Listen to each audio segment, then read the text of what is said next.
filter talk. Yeah, we calling the play. If it's sports conversation, we leading the way. From the hardwood to the gridiron plays, breaking every matchup, every headline debate. X-Rated Sports Network. Yeah, remember the name.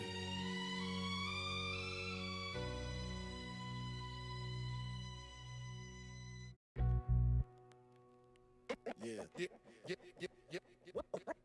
Welcome to the X-Rated Sports Network, where the takes get loud and the truth get exposed. Let's talk about it. X-Rated Sports Network. If it's game time talk, we the ones who connect. X-Rated Sports Network, where the hot takes live and the truth get checked. East Coast talk, West Coast swag. Oh boy, here we go, everybody. It is Beyond the Surface on the X-Rated Sports Network. And guess what? Bloop! We have turned the page from championships, ski goggles, champagne, parades, Jose Alvarado with a bottle of Bacardi, OG Anunoby being the most chill champion of all. We've turned the page. Shout out to the Knicks. The stuff from the parade was epic. We talked about it, and now we move on. Giannis, Dusty May, all kinds of breaking news. Guys and girls, we might have breaking news during the confines of our show, okay? The Giannis trade could pop at any time. We have Kendall Gill, NBA legend, joining us at 3 p.m. Eastern time. The great Dr. X, who is now the uninsufferable Dr. X, a.k.a. Nostradakis. He'll be joining us in 15, 30 minutes, something like that. We have Dwight Walton. We have Ashley Neville, Rick Kamla. We have Kai and Jason doing their thing. Dusty May is the new head coach of the Dallas Mavericks. We're going to dive into that in a little bit. Also, the Giannis sweepstakes have crystallized, and they're about to crescendo again, perhaps while we're live here. This morning, Shams reports the Celtics and Heat are the two finalists. There's not a third and fourth team. Minnesota, bye-bye. Miami or Boston or bust for Giannis. Miami's offer centers on Jaylen Brown, okay? The Heat have offered players on cost-controlled contracts, significant draft capital, names like Ware, Jaquez, Hero, possibly Davion, Wiggins, Jovic, firsts, all kind of stuff. Shams reports, sources tell me that a trade and resolution is coming on Giannis before the draft. That's tomorrow night, okay? We're on Giannis watch. First question, is Giannis still a championship Batman? For those that aren't super familiar with that vernacular, there's championship Batmans, LeBron. There's non-champion Batmans like Damian Lillard, Kevin Garnett. And then there's championship Robins like Kyrie, Pau Gasol, Tony Parker. And then there's Robins that aren't championship worthy, okay? So my answer is no. And then we'll go around the room here, and I can't wait to hear your answers. And I'm going to be going last on basically every other topic. But I got to get this off my chest. Giannis is still not still a championship Batman. Giannis could not do what Jalen Brunson just did or what SGA did last season. Can't do that anymore. No longer capable of putting a team on his back, 6'11", 240, and getting 16 playoff wins. By comparison, Jason Tatum's a championship Batman. Jaylen Brown is a championship Batman. You say, wait a minute, him and Tatum. Who won finals MVP? That's championship Batman stuff. Maybe it's debatable, right? But he's closer to it now than Giannis is. Giannis used to be a championship Batman. That was against the Suns in 2021. 5 years ago, okay? 5 years ago. He's not the same player. That's 26 years old versus 31 years old, okay? And he'll be 32 in December. He's not as dominant physically. He's not nearly as durable or reliable in terms of the injuries. Last year, his numbers cratered, guys. Cratered, all right? From 30.4 PPG to 27.6, 11.9 rebounds to 9.8, 6.5 assists to 5.4, 650 from the free throw line. He's a career 690, which isn't good. And check this out. The defense has gone away. Giannis right now is the most overrated defensive player in the entire NBA, okay? People want to vote for him. DPOY, it's garbage.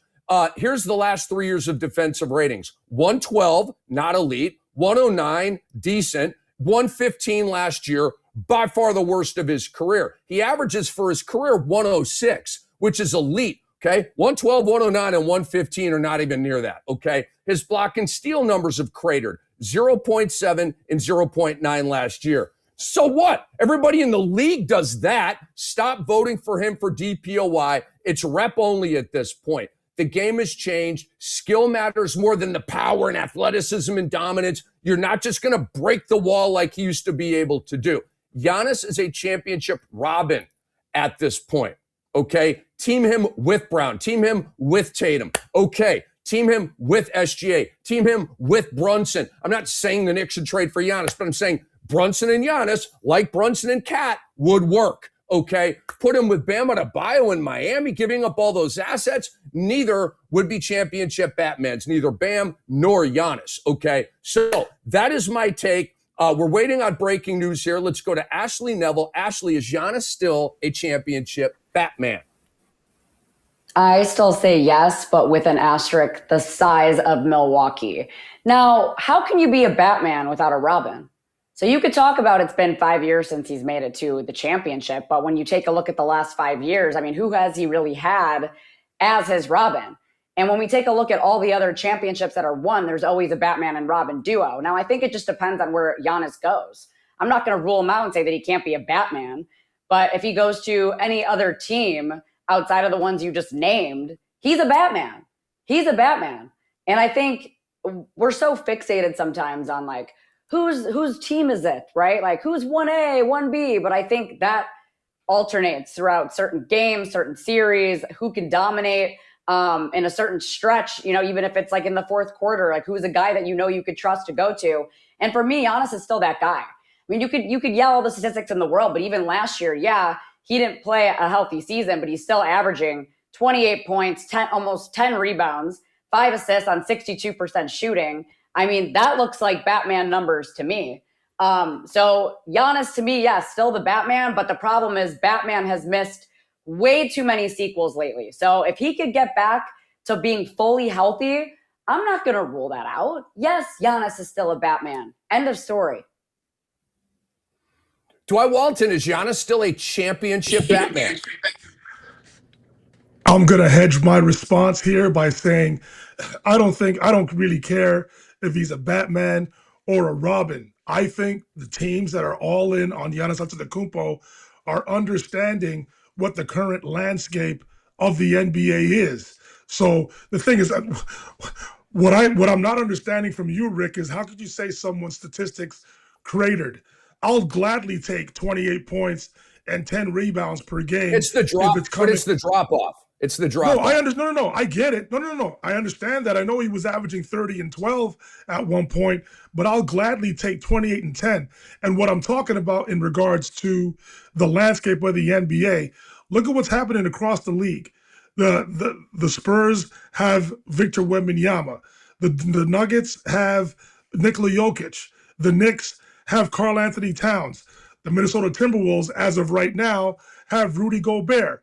And the list goes on and on in terms of the centers, the elite centers across the NBA.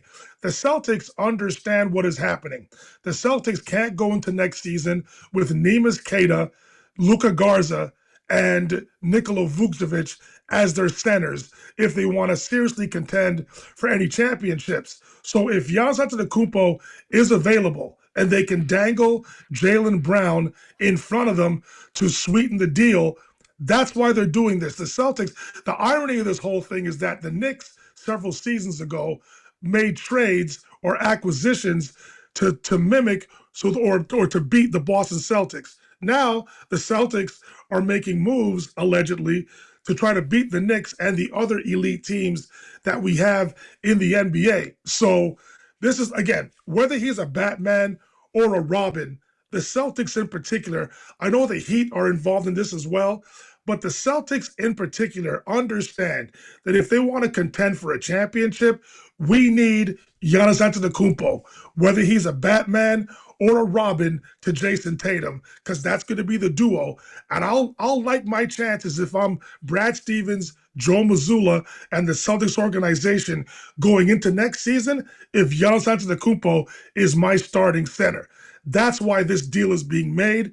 That's why this deal is being floated out there. It is what it is. They're trying to compete. They want to win a championship. They're pissed off that their neighbors, the New York Knicks, are now NBA champions. They want to grab that back from them. And I think that's where the motivation lies. I'll take Antetokounmpo any day of the week. I understand that he's an oft-injured 31, going to be 32-year-old in December, but I'll take him over a lot of the centers that are not available right now. Antetokounmpo is available. Brad Stevens wants him in the fold. That's why they've gone all in over the last couple of days by including Jaylen Brown in any trade scenario that can come across their desk. Do you guys see this right here? Can you guys read that? It's Clearwater 92. You can see right there. Blue skies. Yes. You got some puffies. You got some friendly clouds to block the sun every once in a while. This is Kamla Island right here. That's what that looks like. Okay, like I always say, it's nice over here. We got a smooth breeze. It's warm. You can get tan in the shade. It's probably like a nice 85, yo. So anyway, that's cool. We all disagree on this. It is Ashley and Dwight against Cam on the Giannis Championship Batman thing, and I like it. Now, let's thicken the plot, all right? Because there's layering to this. We needed to sort of vet the value of Giannis and where everybody stands on that. Now, let's dive in. Should Boston trade Jaylen Brown for Giannis Antetokounmpo? I'm going to go last here, so I just want to set it up a little bit and give you guys some of the news and especially our audience. The Celtics are all in on Giannis and have officially offered Jaylen Brown for Brian Windhorst this morning. Windhorst on if Jaylen Brown would want to be traded to Milwaukee. Quote, Jaylen Brown is accepting this and realizing this is a chance to turn the page in his career and that he may be getting his own team, which is something that he has thought about for some time. Sam Amick reports the Celtics would welcome a straight-up Brown for Giannis swap. Now, Wemby, just moments ago, said the Celtics took a hard look in the mirror and decided we're not going to beat the Knicks. I disagree with that. Not Wendy's reporting, but Boston's view on that. Just quick take there. And then the trade package that Wendy is reporting would be Jaylen Brown, Hugo Gonzalez, the 27th pick in this draft, and a 2027 first. Not just Brown, but Hugo, I believe he was a first-round pick, and then a first-round pick this year and a first-round pick next year. Okay, that's what Wendy is reporting. Let's go to Dwight Walton here first. Dwight, would you do Giannis for Brown straight up? And Dwight, would you do Giannis for Brown with all of those other pieces that Wendy is talking about? I think both parties will be satisfied with the deal. I think this is what Milwaukee has wanted from jump. I think if they were going to lose Giannis Antetokounmpo, they wanted to bring a star. They would have much rather a younger star than Jaylen Brown, but the reality is he's only 29 years old. I think he's had the one injury to his knee. I think he has since recovered quite nicely from that. He's been an MVP in both the Eastern Conference playoffs and an NBA's Finals MVP, although I would respectfully disagree with that vote. I would have given it to Jason Tatum in the NBA Finals. Maybe not the Eastern Conference Finals, but in the NBA Finals, I believe Jason Tatum was the most valuable player. However, that's not how it went down. But quiet is kept. Well, not as far as I'm concerned. Jaylen Brown has always wanted his own team. And I think that's why Jaylen Brown will welcome this deal. We can talk about or discuss the comments that he made just 24 hours after they lost in the first round this year to the Philadelphia 76ers. We could talk about that till we're blue in the face, but this is how he's always felt. I believe the Boston Celtics believe that's how he's always felt. And this was coming down the pike, whether we wanted to talk about it or not.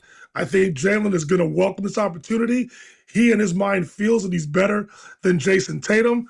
And I think the Celtics are willing to move on and to get Giannis Antetokounmpo right now, who is a position of need. He is a superstar, but he's also a position of need.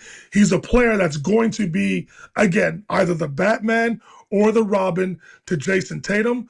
We're also going to have to understand what kind of moves Brad Stevens is going to make to supplement the talents or lack thereof, because what Giannis Antetokounmpo at the end of the day is a flawed superstar, doesn't shoot it well from the perimeter, and is only a 69% career free thrower. So again, the Celtics will definitely welcome this trade. No question about it. I think Jaylen Brown will relish in the opportunity of being the go-to guy in the Milwaukee Bucks organization or whatever organization he ends up at. I think he's going to be the number one option. And this season, he may have misspoke, but he said it. They lost in the first round, yet this was the most gratifying season that he's had up to date in his NBA career, and he's won a championship and has been named the most valuable player in the Eastern Conference playoffs and an NBA Finals. So read between the lines, whether the message was subliminal or not, intentional or not. I think Jaylen Brown wants this. I think the Boston Celtics want this. And in terms of what they need, if they want to compete for an NBA championship, Giannis Antetokounmpo is that perfect anecdote, that center, that presence in the middle that the Celtics need and covet. That's why both sides want this deal to come to fruition. Just a little while ago on Jaylen Brown's Twitch stream, as you know, the Celtics are in active negotiations right now for Giannis, with him moving west to Milwaukee, potentially. He said, quote, "To all the people that's doubted me, that want me to do this or want me traded, you're turning me into a monster." And I'm assuming what he means is you're going to fuel my fire and I'm going to come out and average 30 next year. But just let you know, that literally just happened a little while ago.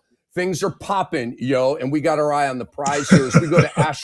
I love this. I'm just like in the moment right now. I feel like I'm covering day one of free agency for NBA TV, Dwight. I'm like, oh, here we go. DeMarcus Cousins to Golden State. Are you kidding me? You know, that kind of stuff, man. All right, Ashley, if you were Brad Stevens, all right, if you were Ashley Stevens, the GM of the Boston Celtics or the president of the Boston Celtics, are you trading Jaylen Brown and stuff like straight up and or with the additional stuff for Giannis Antetokounmpo?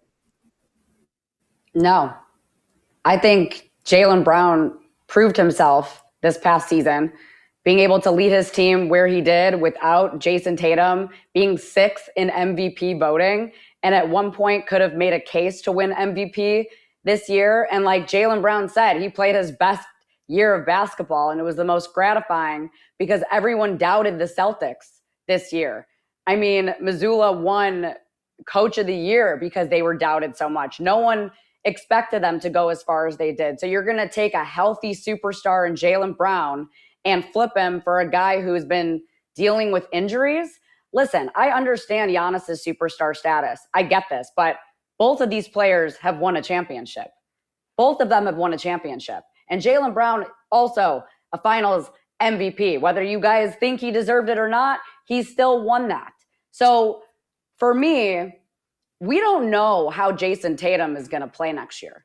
We got a glimpse in the playoffs and he came back a little bit before, but then he had to sit out with another injury. We don't know if he's going to be healthy next season. We don't know if he's going to play a full season. We don't know the outcome of that.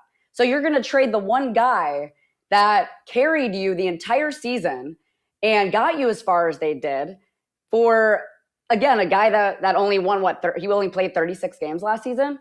And listen, I get that Giannis can eventually be healthy. I understand that he brings rim pressure, interior dominance, and a completely different playoff problem.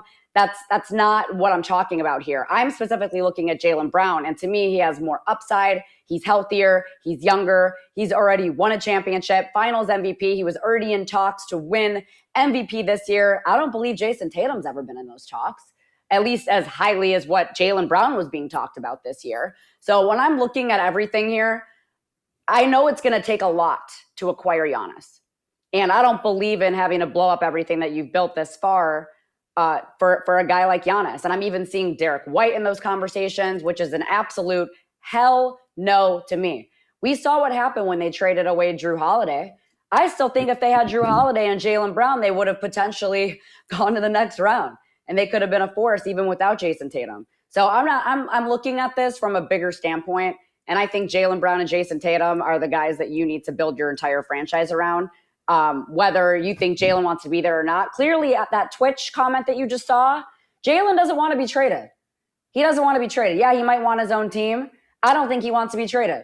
I think he was just saying, hey, for me, this was the best year of basketball that I've played. I got to lead a team without Jason Tatum. I proved that I can also be a 1A. I don't have to be a 1B. But I don't necessarily think Jaylen wants to be traded. And I think that the Boston Celtics would be really stupid to make this move.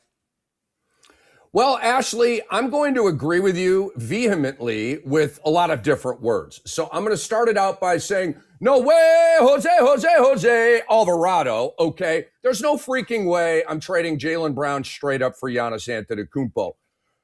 It's not a H no, it's an F no that I'm not trading Jaylen and Hugo and my first this year and a first next year. Brad Stevens, have you lost your mind? What is going on here? There's no way I would do that trade. Oh, and Milwaukee wants more than Jaylen Brown. Brad, come on back to earth, bro. Brad, you built this. You built a champion, bro. I get it. Porzingis is gone. Holiday's gone. Recreate, bro. Get creative. I don't know. Maybe Shireman's a dude. Maybe Jordan Walsh is a dude. Get creative. Go get veteran minimum guys that can help you. Like the Knicks with Andre Drummond. I mean, give me a break. Jaylen Brown is a championship Batman still in his prime. Giannis is a former championship Batman. Again, over here on Camel Island. By the way, Mike Wilbon agrees with me. He's past his prime. He's now a championship Robin like Karl Anthony Towns, Pau Gasol, Kevin McHale. He's in that lane now for me. Guys, the years aren't terrible. 29 for Brown, 31 for Giannis. Like, you know, I'm big on that. Like, I'm not trading 24 for 31, right? 29 for 31's in the neighborhood. But let's break this down. Reliability, advantage Jaylen Brown. Skill, advantage Jaylen Brown. Defense, advantage Jaylen Brown. Two-way ability, advantage Jaylen Brown. Ability to create his own shot, advantage Jaylen Brown. Range and floor spacing, advantage Jaylen Brown. Where's the advantage for Giannis? There is none. It's a complete downgrade. Who would rather have Giannis than Brown? Like, I don't get it. Like, do Brown and Tatum not like each other? Is there a rift in the locker room? Is this a team divided?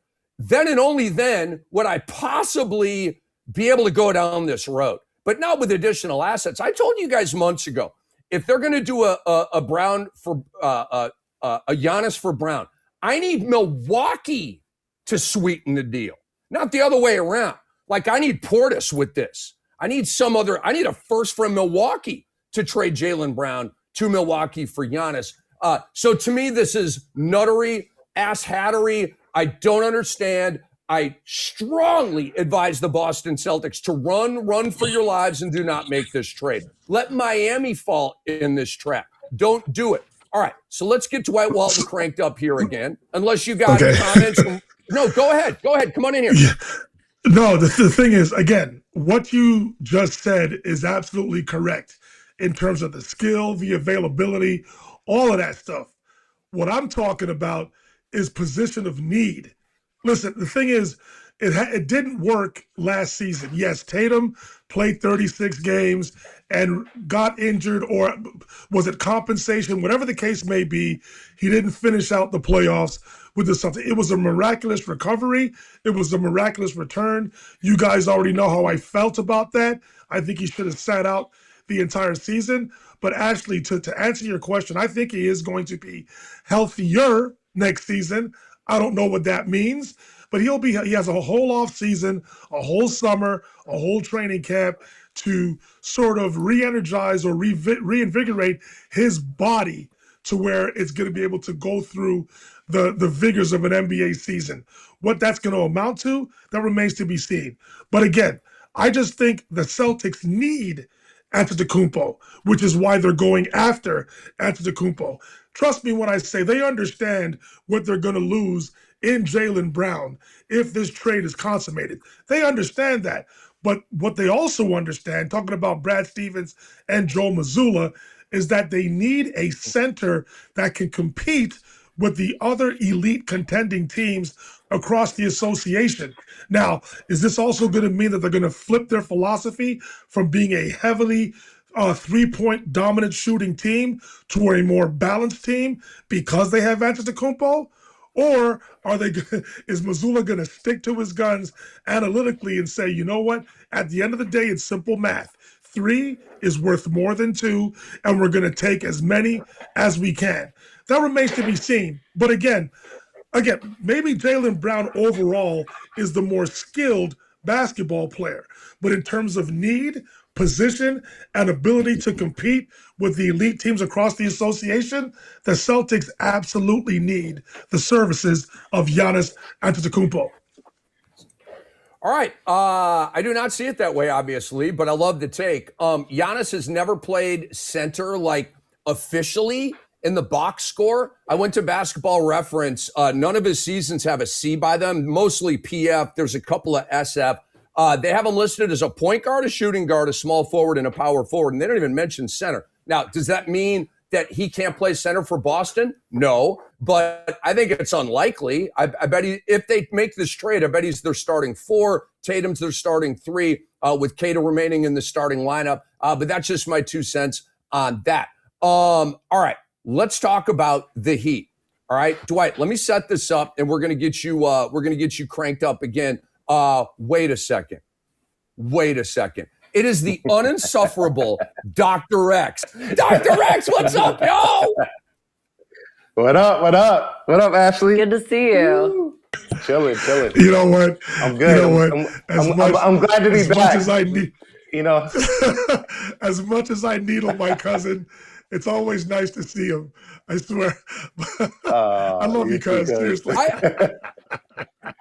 Dude, I'm going to say something. I don't recognize you right now. Without the glasses. I know, you haven't seen my eyes roll. I don't even recognize you. I know what he looks like now. I know what he looks like in person now. Who is this? I'm hilarious. going boating this afternoon version of that. Look at he's got like boating wear on. This is amazing. And he has other clothes. I thought he only has Knicks clothes, and now I see he wears other things, which is great. Hilarious. You actually have a wardrobe. I like it. I try. I like it. Something. Oh, man. Can't be insufferable all the I time, love you it. know? So Doc, let's get caught up. We've done 2 topics. We got to get your take on these. So the first topic is Giannis still a championship Batman? And what I mean by that, if you're not super familiar with that vernacular, like Brunson just proved he's a championship Batman. Kawhi, a championship Batman. Duncan, LeBron, Kobe, Jordan, Shaq, like those were championship Batmans. Kyrie Irving, Pau Gasol, Tony Parker, those are championship Robins. And then you have Batmans like Devin Booker, right? He's a Batman in Phoenix, but is he a championship Batman? No. Kevin Garnett was a Batman in Minnesota, but wasn't a championship Batman. So with that sort of as the setup, do you feel like Giannis still entering his age 32 season is still a championship Batman? I don't. I think it'd be a mistake for Boston to get rid of Jaylen Brown for Giannis Antetokounmpo because it totally changes up how they play. I'm sure he would help, but they're pretty much just getting an upgraded Kata and someone that's not going to shoot the 3, even though he does shoot the 3 sometimes, just to keep people honest. But I just don't think he fits, their scheme of playing, and I don't think he's a championship Batman. Yes, he'll get the numbers. He'll get 30 and 12 every night. But the problem with that is that he's not playing winning basketball. As you can see, the only reason why he did win, and I hate to say it's due to injuries, but there was a lot going on in that series with Brooklyn.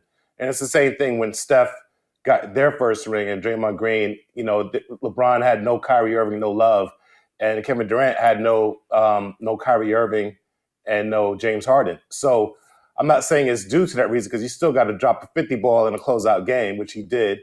But he hit most of his free throws that game. Little things like that. But I just don't think he plays winning basketball. Now, he's definitely an ingredient that can help a lot of teams win a championship. And I think he knows that, which is why he wanted to go to New York. And he already knew that he wasn't a closer.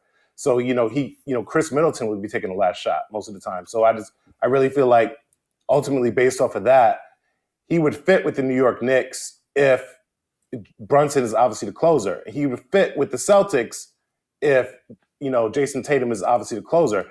I just feel like the Celtics aren't getting better, though, because I just feel like, in terms of Jaylen Brown versus Tatum, you have 2 shot makers that can finish, and now you're giving up two finishers with someone that just gives you, who just stuffs the stat sheet and could put it out of reach potentially during the game.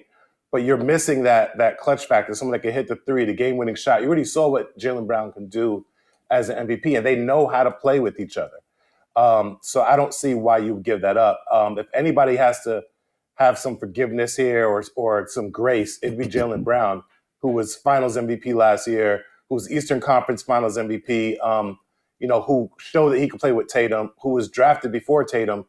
I don't think any of them should go. They just need to make their roster better, and that's where they should operate from. Amen. Hold on. I've got one thing to say. Would my cousin have had this response back in February? Because all of a sudden now, Giannis Antetokounmpo isn't that dude when he was. No, he fits with New York. He fits with New York with the 1A, like with Jalen Brunson there. He fits with New York because Jalen Brunson is the ultimate closer, as we saw. So this is what I'm talking about, cuz this is what I'm talking. I'm not denying the. No. I'm not denying the skill set. Put the X up. Put the X up. Jaylen Brown. I'm not denying that. I think Giannis Antetokounmpo is a championship piece to Jason Tatum.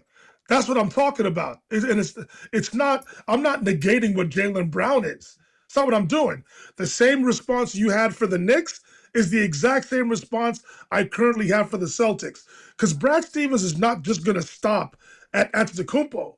He's going to scour the rest of the league and try to do his best within the realm of the current collective bargaining agreement and build his roster to where he feels it can compete with the Knicks and the Pistons and the Pacers and the Thunder and the Spurs and the Nuggets of the world. That's his concern. That's why he's willing to give up on Jaylen Brown right now to get Antetokounmpo. Antetokounmpo is a position of need. That's what the Celtics need. They can't go in the next season with Neemias Queta, Nikola Vucevic, and Luka Garza as their centers. They know they're not going to win like that. So if Antetokounmpo is available and I got to give up Jaylen Brown to get him, so be it. That's what I think Brad Stevens is thinking right now. No, what they all need to start thinking is if Giannis really wants to be there, number one, he'll sign an extension. Or if he really wants to be there, just wait till he's a free agent. I say everybody screw over the Milwaukee Bucks. That ship has sailed. If you only place Giannis should go to is a place he can win right now, right away, without the team breaking up too much or just getting better. I feel like they're breaking up too much with the Celtics. Like he should go to a team like Golden State, even Portland. I think there was some report saying he would go far west, but they were saying he wouldn't sign the extension. A team like that, you might have a chance of winning this year, and it's almost like the Kawhi Leonard thing. It's a rental. Because honestly speaking, if you're a team like the Celtics, if he really wants to be there, he'll sign with you as an unrestricted free agent. There's no reason to blow up your team and try to figure out because honestly, this Celtics team is no better than any of the best Bucks teams. It's not. They don't even have Drew Holiday on top of that. And so they just have another slow center, which would be Vucevic, who's just like Robin Lopez. And you have another player like Chris Middleton at his height was getting buckets, not necessarily the same way Jason Tatum is as consistent, but it's the same thing. It's the same formula. I don't see how it changes. They already tried it with Damian Lillard. It doesn't work. So he needs to be in a team that's already winning without breaking up the core. And I think Portland, honestly, would be a better fit. I'm not sure what Golden State would do, but that might be a better fit. And don't sleep on the Jazz. I think the Jazz actually might make some sense. Just trade them for the number 1 pick or the number 2 pick. That's what needs to happen. Right on. Right on. I just wanted to say I completely agree with Doc. Doc, I would not trade Jaylen Brown for Giannis Antetokounmpo. That's not a no. It's an H no. I do not believe that Giannis is still a championship Batman. He was, but he no longer is. These are my opinions, but I agree wholeheartedly. Great point. I mean, look, every championship run, you have to have the planets align. Remember, CP3 was very, very injured in the finals against Milwaukee, in addition to the second round when things went haywire for Brooklyn. I'm not trying to take away a chip or devalue a chip. I'm just saying. All right, let's move on. A couple of pieces from Twitter right now, or X. Shams reports the Bucks are deliberating right now on which trade offer between the Celtics and Heat they will accept for Giannis, okay? So we guys are literally at the 11th hour here. There's no other teams. It's just these two. Giannis will be a Heat or a Celtic. Hopefully, we find out during the confines of our show. Jake Fisher is reporting the Bucks decision makers are split on if they should take the Celtics offer or the Heat offer for Giannis, okay? So they're still deliberating. We wait, we debate. All right, I want to get Doc cranked up on the Miami thing and go back to the hot hand here. I'll set this up a little bit. The question is, should the Heat go all in for Giannis, okay? This is even more all in than Boston would have to go to get Giannis because it's Jaylen Brown in the deal. Anthony Chang reports, and he's very plugged in with the Heat for years, decades. The Miami Heat don't want to gut their roster and draft capital for Giannis, okay? But they would have to do so to get Giannis. And just because Anthony, a great reporter, reports that doesn't mean that they won't make the deal. This is the stuff I've seen, okay? Miami would send out Tyler Hero, Jaime Jaquez, Khalil Ware. Okay, those three, all three of them, plus the 13th pick in this draft, plus a possible future first, and plus a possible another future first. Okay, so Doc, are you going that all in for Giannis if you're Miami? I don't go in like that. I just feel like it makes sense that he would be worth that value. But then you have to look at what are you left with? Bam Adebayo. And I hate to say it so dismissive. And Giannis Antetokounmpo. How is that different than Brook Lopez and Giannis Antetokounmpo? I mean, it's just going to be a crowded paint. Bam barely shoots any threes. He's just going to be in the same positions as Giannis is. It's going to be a shrunken floor. I just don't see how that works. And then you gave up your shooting in Tyler Hero and someone that actually hits last-minute shots. Like, who are you going to in the last 5 minutes in clutch time in fourth quarter in a game within 5 points? Who are you going to? Are you going to Bam Adebayo to face up and shoot? I mean, he can, but I think Tyler Hero is a better option. So it makes sense that Tyler Hero needs to go in this scenario, and he's going to a place where he's from in Milwaukee. It makes sense that you give up Khalil Ware, but it'd be nice if you could keep someone like Khalil Ware. I personally would give up Bam Adebayo and then keep Tyler Hero. And I don't see why they don't see the value of Norman Powell. I would keep Norman Powell as well. So, if you have Giannis and Khalil Ware, who also shoots threes and catches lobs, I would say that's a better roster. I know they love Bam, and I know they love those 84 points, but that I would include him. I would try to sign Norman Powell, although they don't have any value or use for him at this point. But a player like a Norman Powell and a player like a Tyler Hero, that's a backcourt that you need to win with Giannis Antetokounmpo. You can't just have like a clogged up front court. It doesn't work. Pat Riley, are you listening to our patriarch, our creator, the great, uninsufferable Dr. X, the owner of the Gotham City Bockers in the TBT? Woo! Coming to a TV screen, coming to Las Vegas very, very soon. We're all gassed up about the Bockers, Doc. I know you're geeked right now. Look at that smile, Dwight. Look at that smile. It's the best roster we ever assembled, right, Dwight? Say it. I could confirm that. Yes. We don't need sources. We don't need sources, right? We're going right to the source now, right? Let's go. That's amazing, man. That's amazing. Dude, I'm all about the Bockers, man. All about it. And you know what? I was watching Sparks and Liberty last night, and I'm sure New York, now that the Knicks have won, they're like, give me more hoops, man. The Liberty are elite. Yeah. They might win. And then they got the Bockers coming up in the TBT. Go, New York. Go, New York. Go. We ain't done. We ain't done. All right, let's go to Ashley Neville here. Ashley, we've talked about all this, man. Should the Heat go all in like this for Giannis?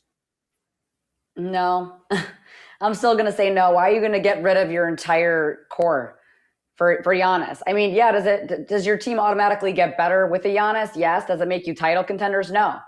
And we still need to take a look at the East. I mean, we could call the East weak all we want, but there's still the Knicks, there's still the Celtics, there's the Cavs. The Magic might make some moves behind the scenes that we don't know about. I feel like they're maybe like one or two pieces away. You got the Toronto Raptors. So I think regardless of what happens, this doesn't automatically make the Heat Yeah, the Pacers. I mean, exactly. We don't know what they're going to look like next year. Now that Tyrese Halliburton's going to be back, I'm really excited to see them and see if they can make it back to the finals. I mean, that's a stretch, but still, I mean, that's what we're hoping for. We want to see competitive basketball, but I don't see the point. And what Dr. X alluded to before is Giannis is a free agent next year. So are you going to really just put everything on this guy if you don't know if he's going to be staying long term or be committed to you? I think that's a big risk that you don't want to take. And unless you can keep some of those guys, I mean, why would you gut the entire roster? And I think we should be having this conversation, even we're going to, but after all these trades start to take place, because I want to see what Miami's cooking. I mean, we might be looking at this from a smaller lens because we don't know what else they're going to do behind the scenes, right? Like, we don't know who they're going to grab on maybe a smaller contract. Like, we don't know some of the other players who might want to play in Miami. We're not sure exactly what's going to happen, but I mean, I wouldn't even give up a draft pick. I wouldn't even give up any, this is a stacked draft this year.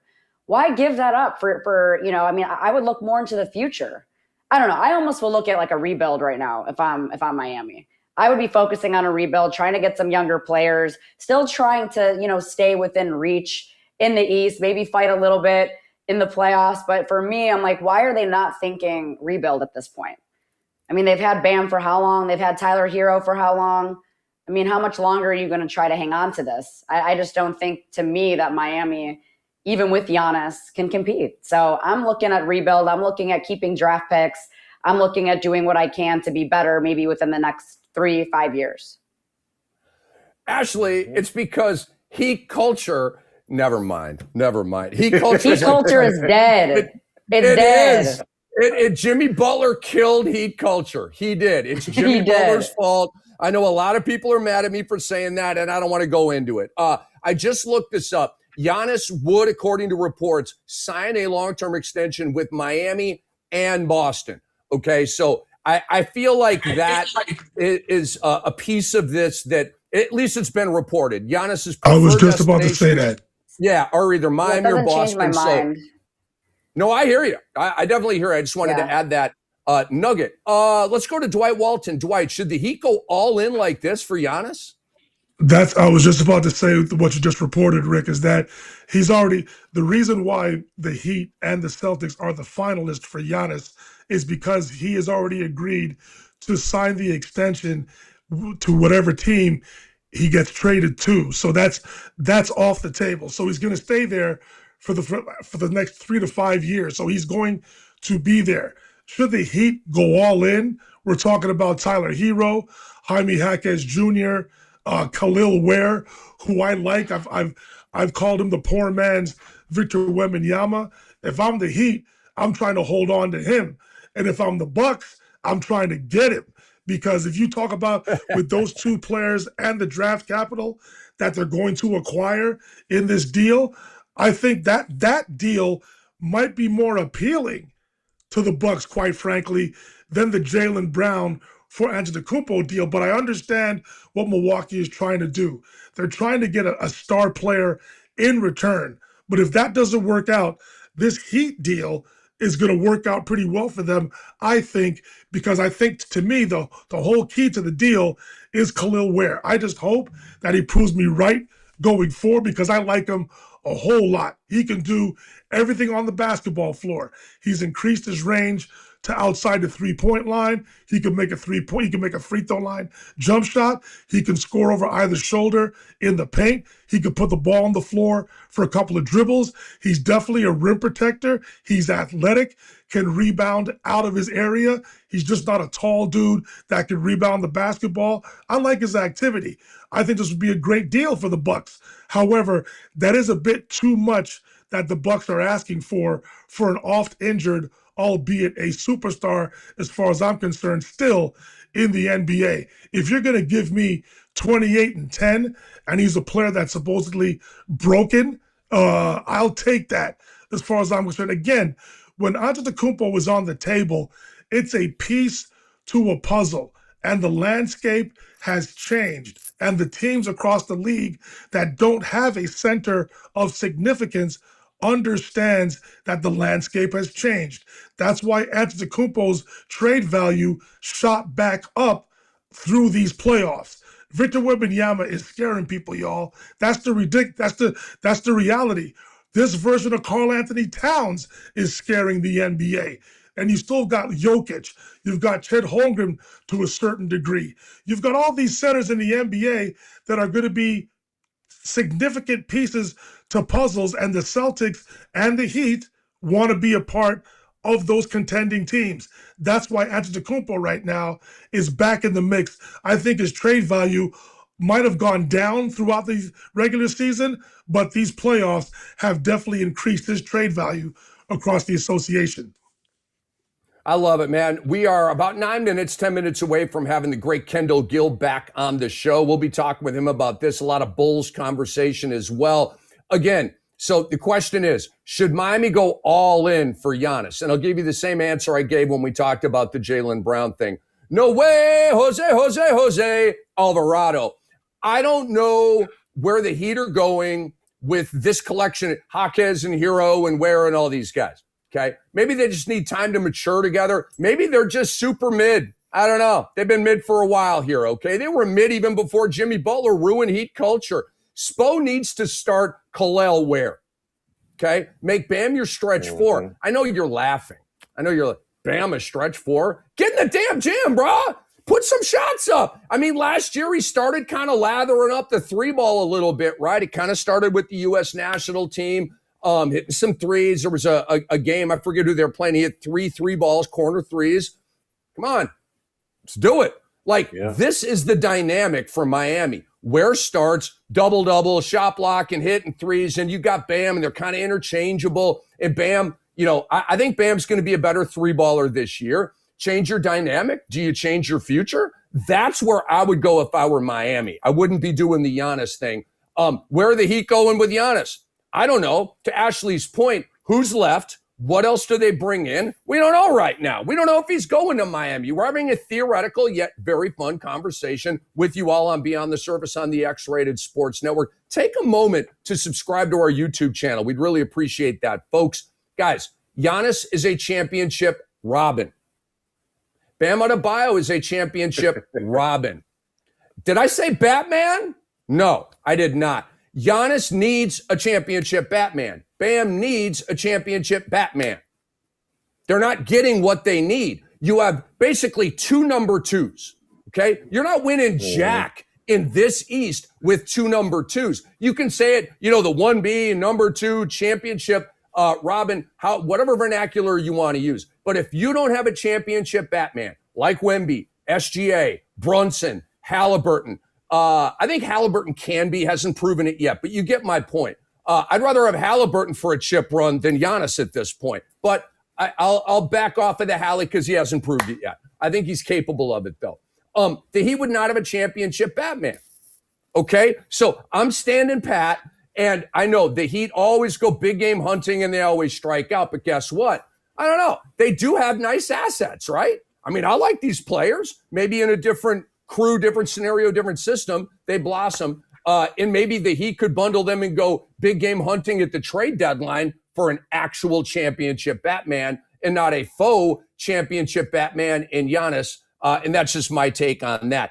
We got about 5 minutes left before Kendall. So let's just start the Dusty May conversation. All right. Dusty May, the question is he the right coach for Cooper Flag? Is Dusty May, the Michigan coach, national champion, bam, head coach of the Dallas Mavericks. Masai Ujiri whacks Jason Kidd, and he goes to the college ranks for Dusty May. The uninsufferable Dr. X, you first, dude. Is Dusty May the right coach for Cooper Flag? I'll say yes. But before going there, I just want to go back to Giannis very quickly.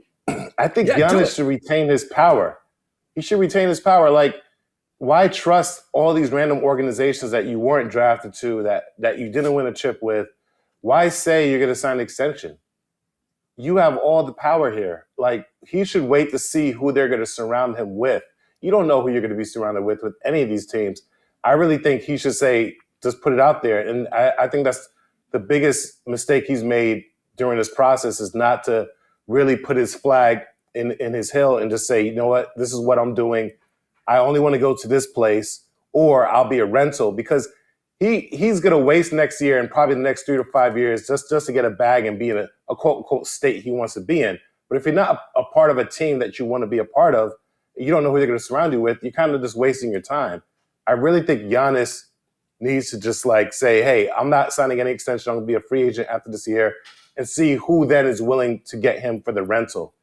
And then if that rental works out, then you re-sign with them. But just to say, you know what, I'm going to re-sign with Miami or Boston, I'm starting to think he's looking at the bigger picture, the longer term picture in terms of family and where his wife may want to go, where he wants to raise his family. And I think Orlando, based off of that, is probably in the mix. But I just really think that Giannis needs to retain his power and not say he's going to resign, and kind of like let the Bucks kind of, eat the situation they put themselves in. But back to Dusty May, yes, I think he fits. I think they were looking at John Shire as well, but because of the whole Cooper Flag connection. And I think based off of that, the whole college scene and how well he did with picking players that fit a certain budget is kind of what the NBA and college sports are kind of mirroring each other now. And so they built a successful championship team that year and added great players that would fit a certain budget. And I think, the NBA is going to have more stability than college. And I think that that's actually a great fit for Dusty May. Whether or not he's a great fit for Cooper Flag, I don't know. But I think what Masai Ujiri is trying to do is build a certain culture. And culture is what matters right now the most in a team that's not really going to be, checking a box to be a championship team right now. So I think you start right here. You have a great franchise player, a young franchise player who's rookie of the year, and you give him you start building that culture right now. And I don't know who they're going to surround them with. I don't know if Kyrie Irving stays, but ultimately I like the Dusty May Cooper Flag combination. We'll see how it goes.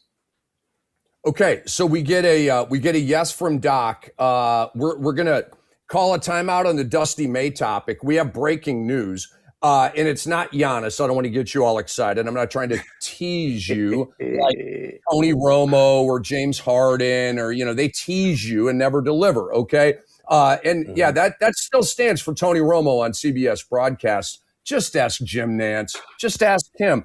So Trae Young is intending to sign. It can't be official, but guys, 4 years, $212 million. Where's A.M. Pfeffer? Anyway, so that's over $50 million a year. And I shout out my guy A.M. because he's not a Trae Young guy. Guys, I just checked with AI.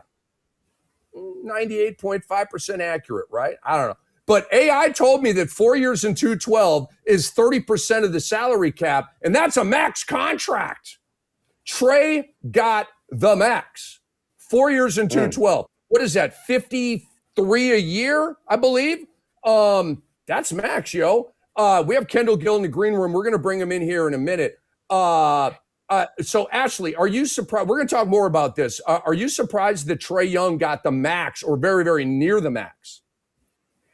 No, I'm not surprised. I feel like it's really hard to find a player of his caliber, and he's still, to me, a great two-way guard, combo guard. I think also, too, he provides something that they need. They needed a veteran guy. They needed a veteran point guard. But I think this shows me more than ever right now that they're probably going to go with A.J. Debanta, number one. What's the point of drafting a Darren Peterson? I feel like A.J. Debanta is going to fit perfectly into that. And then also, too, we don't know the health of Anthony Davis, but I really think the Wizards are going all in right now. And I think even just having Trae there, different scenery, I think he'll be able to, I don't want to say make up for just everything that happened in Atlanta, but this is a nice fresh start for him. And I do think that when you take a look at his numbers, he's deserving of this max contract. I mean, how many other guys are like a Trae Young to me? And I'm excited. I'm really happy for him. I feel like he deserves it. I was always one, him and Jalen Brunson were always those two guys everyone was debating, who's better, who deserves to be National Player of the Year, who's going to pan out in the league. And genuinely, I'm happy for him. I think he deserved it. I think the Wizards know what they're doing. And this to me just solidifies they're going to go with AJ number 1. All right, I like it. Let's go to Dwight here. Dwight, surprised our audience member here, Duke 3. I can't read the rest. He was supposed to get 288, but because of the trade, maybe the max changed from what Atlanta could pay him to what Washington could trade him. That's actually out in the weeds, and I don't know. Like I said, AI just told me it's max. And if it's not, then blame AI.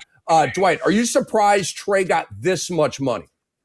Yes, I am. I am stunned, quite frankly. I thought he was going to get a 3-year, $120 million deal.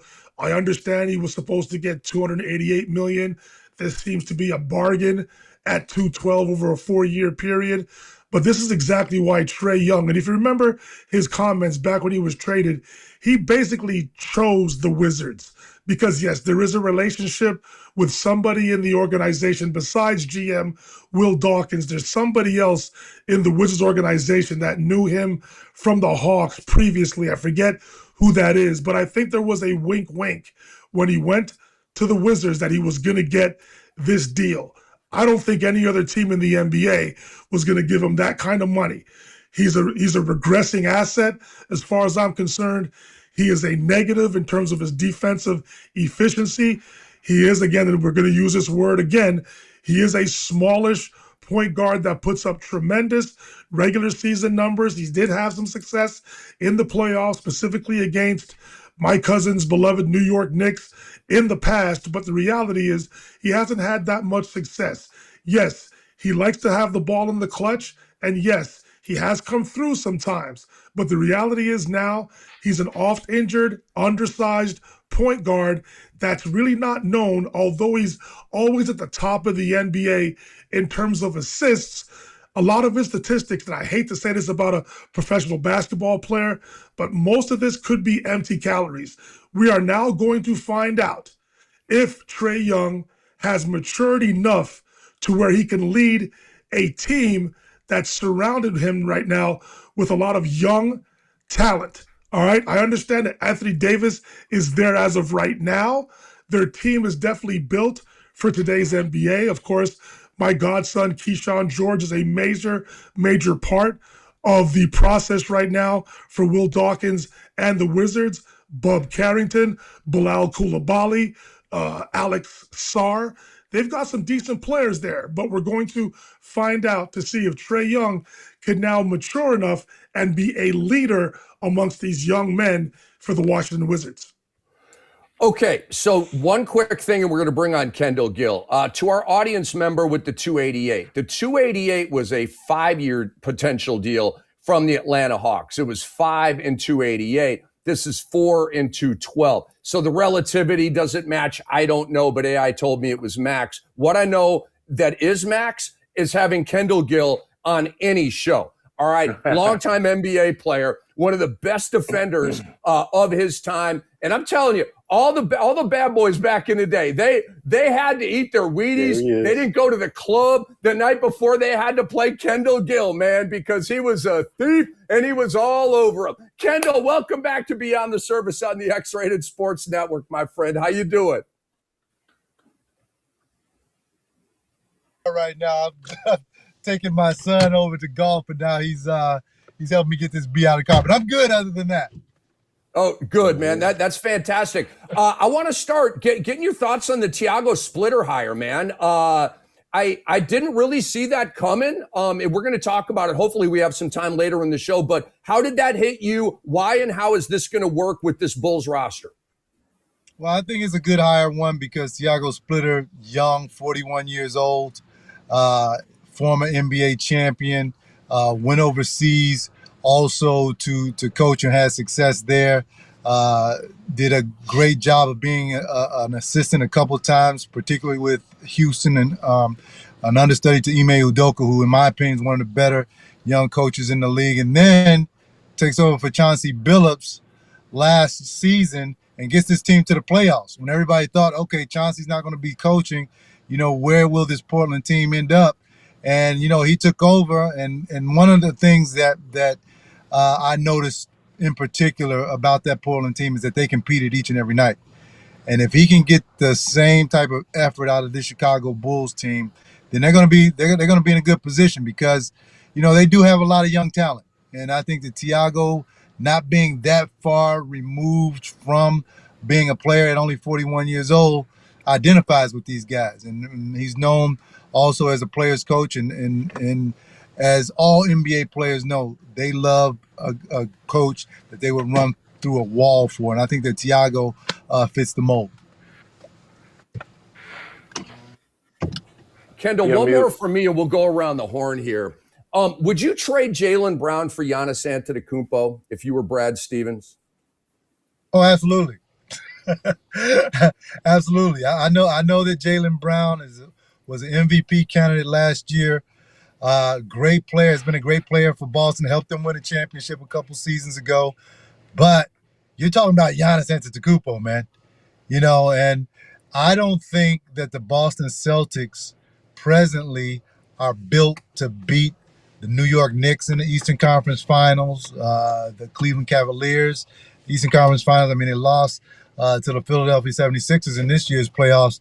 I think that they need to change direction. I mean, what was good yesterday may not be good today. And I think that if you put Jason Tatum and Giannis together along with what the Celtics have, now you're talking about the New York Knicks really.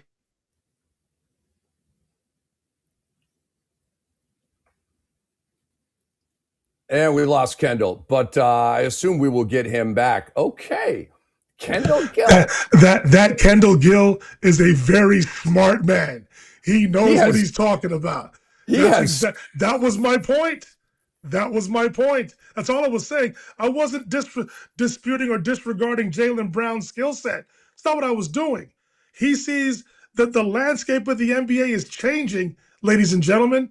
You need somebody in the middle that can score the ball and is a deterrent on the defensive end. Thanks, Kendall, for just confirming all of my thoughts. You can go ahead now. Thank you. Because I can tell you, me and Dr. X and Ashley, we're not trading Jaylen Brown for Giannis. Dwight is. So that comment you got the the peanut gallery buzzing, Kendall. All right. So Kendall's kind of coming in and out here. But wow. So I mean that the Milwaukee Bucks are literally debating this right now. Do we do the Jaylen Brown thing? Do we do the Miami Heat thing? So hopefully we can get Kendall back here in a minute. Yeah, I'm not doing it, man. And I'll give you a quick Trae Young take here. I didn't think he was going to get maxed out. I mean, I didn't anticipate him going to any other team, but I like what Ashley, I'm a Trae Young guy. I don't know him. I've interviewed him before. He's always a really nice guy to me, but I like Trae Young. I like his game. I understand there's deficiencies. It's the 80-20 rule. You focus on the 80% that's good or the 20% that's bad. I tend to be more on the 80%. This is an all-time great point guard. When you talk about numbers, his numbers are off the charts. They're incredible. Some of the best point guard numbers of all time. And is he a big winner? Can you win a championship with him? Not as a championship, not as a Batman. Could he be a championship Robin? Yeah, maybe if you have like that guy. But I'm surprised he got over $50 million a year. I am. I'm not mad at it. I'm not criticizing. I'm actually happy for Trae Young about this. But that's my 2 cents. And Dwight, I'm fired up to watch the Washington Wizards. Might get Dibanza. If they don't get Dibanza and they trade, they're going to get another rock star. And they've already got some good pieces on that roster. I'm really intrigued to watch them this year. So to Ashley's point, they're not going to draft Darren Peterson now, because that was the talk. The talk was if the Wizards took Peterson, that means they were bringing him in to be their point guard of the future, and they were going to go and they were going to let Trae Young walk. But now that you signed this dude to a 4-year, $212 million deal, they're all in on Dibanza now. Now, you know my theory already. I'm still convinced that Dibanza is somehow going to end up with the Utah Jazz. And if you speak to some pundits, they'll convince you analytically that Cam Boozer is the one the Wizards should take at number 1. He's a 20-10 guy. Proved it in the ACC. Proved it in the tournament until that unfortunate turnover in their tournament game just this past March. But Boozer seems to be the talk of the draft right now. Of course, Caleb Wilson is also waiting in the wings, but maybe Debanza isn't in the plans for the Wizards. Again, I'm still convinced in my head that Debanza is going to end up in Utah, but let's wait and see. But what I will tell you, it's not Darren Peterson going to the Wizards any longer after this Trae Young news. Hey, Dr. X, on the streets of New York City, they like to use Trae Young's name, and they put a cuss word in front of it, and it's become really, really famous or infamous. And so that's a bit near and dear to your heart here. The Trae got 4 years and $212, bro. Are you surprised by this? Was this an overpay? Talk to us. So I'm happy for Trae Young, honestly speaking. I think he's worth the money. I think he's, someone that averages 20 and 10 easily, one of the best assisters in the game. And I just feel like he gets it done. And I feel like he would unlock that roster that they're currently building. Yeah, I know barring injury in terms of AD and having AD play with Alex Sarr. And truthfully, I think they should draft AJ Debinsa, but trade him to the Utah Jazz, almost like a Trae Young and Luka thing, but hopefully this time it'll work out. If you really believe that Darren Peterson's floor is Bradley Beal, I do believe like his whole, socially and how he relates with the team, him not playing those games was really so he can get his bag in the NBA and secure that. I don't know how true the cramping and the kinase and the creatine kinase thing is, but whatever it is, I don't think he's going to do that again. He's not like a John Morant that's going to be having all this gun trouble and then get suspended and all this other stuff. I don't think he's going to do what he did in college on his rookie contract and jeopardize the bag that he always wanted. I really believe that Darren Peterson fits actually better alongside Trae Young. I don't think Darren Peterson is a point guard. I think he's a shooting guard. If he is, quote unquote, at his peak, Kobe Bryant, then they have one of the best backcourts in the NBA right now because you have someone that can score, also can defend. Darren Peterson is actually a two-way player. So my question now is AJ Debinsa, who is his comp? Who is, I can ask you guys that right now. Like, is he like a OG Anunoby? Is he a Scottie Pippen? Is he like, who's the comp for AJ Debinsa? Because we really don't hear people say Tracy that. McGrady, Kevin Garnett. You really believe that though? I mean, that's a big gap. That's what they're talking about. McGrady, they play totally different. It's either one or the other. Like you've seen enough. Tracy McGrady or Kevin Garnett. Which one? I'm just giving you but which one? Is he Jonathan Kuminga? I mean, yeah. I'm just saying. I'm not dissing. No. I'm just saying. 6'9", 220, does a lot of stuff. Like I've seen him struggle. I've seen him struggle in the beginning of games, not get it going. He led the country in scoring as a freshman. Led the country in scoring as a freshman. Yeah, because when he actually faced up against someone of his same caliber in Darren Peterson he averaged about 25 a game. Cucumber. Yeah, but he dominated that first half between those two, and he couldn't guard Darren Peterson. He couldn't. He was hunting him. He was playing like Darren Peterson is like a 3-dribble guy. If he needs to take more dribbles, he gets it done. He can hit the three. He's dunking over people. He's hitting floaters. He does everything. I actually think Darren Peterson, from what I've heard, is better than AJ Debinsa. And there's more of a chance that AJ doesn't work out and just becomes like a really good wing player versus Darren Peterson being at his base, Bradley Beal. I'd rather go with that, knowing that it's not going to be he's not going to be Bradley Beal. He's not going to be Kawhi Leonard. He hasn't had a real major injury. I would go with Darren Peterson. You have a solid backcourt, and now you already have your front court on the books. You have Sarr, Anthony Davis, you have Keyshawn George. And so what I would do is I would actually draft AJ Debinsa, and now AJ Debinsa has that salary, right? That rookie salary, whatever it is, call AM up. You trade him to Utah because they really want him. Bring back an Ace Bailey as a part of this and a Darren Peterson as a part of this. That's what I would do. So you put him in Utah with a higher salary, and now you have your complete roster. I actually think The Wizards are probably one of the best rosters right now if they do that and they get Darren Peterson. It all depends on how the Wizards feel about Trey Johnson as well. Don't forget, he is the projected starting bench. two guard right now. Right, agreed. But he is the projected starting two guard for the Wizards right now. If Will Dawkins, and you're not wrong, cuz if the Wizards and Will Dawkins feel that Peterson can play alongside Trae Young, I like where you're going with that. But the talk was Trae Young one. Yes. The talk is that because they just gave Trae Young that deal, that they're going to pivot and go to AJ DeBanza. Again, your theory is not wrong. It's just that I just think when you look at the metrics, you look at how he produced in his freshman year, talking about AJ DeBanza. You lead the country in scoring. He showed up in big moments. You can't go away from somebody that's 6'9", 6'10", that can dribble, pass, and shoot, and the potential is through the roof. Darren Peterson is great. There's the Ray Allen comps. There's the poor man's Kobe Bryant comps. I get all of that. But AJ DeBanza is the number one prospect for a reason. 6'9", 6'10", fits the bill for today's NBA. He's exactly what most franchises will want going forward. I can't see the Wizards passing on DeBanza, although my theory still will be that DeBanza will end up in Utah because he played high school there, went to university at BYU. The owner paid the NIL money to get DeBanza to BYU. It's all in the stars right there. It's a I trade. wish Katie was on the show today. It's all in the stars today.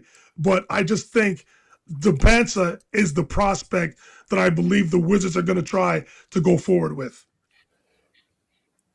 All right, fellas. So let's dive into that. We got a bunch of topics, draft topics. So let's get to that. We'll circle back to Dusty May and the Mavs, and we're having technical difficulties with Kendall and muting and his phone and stuff like that. Hopefully, we can get it figured out.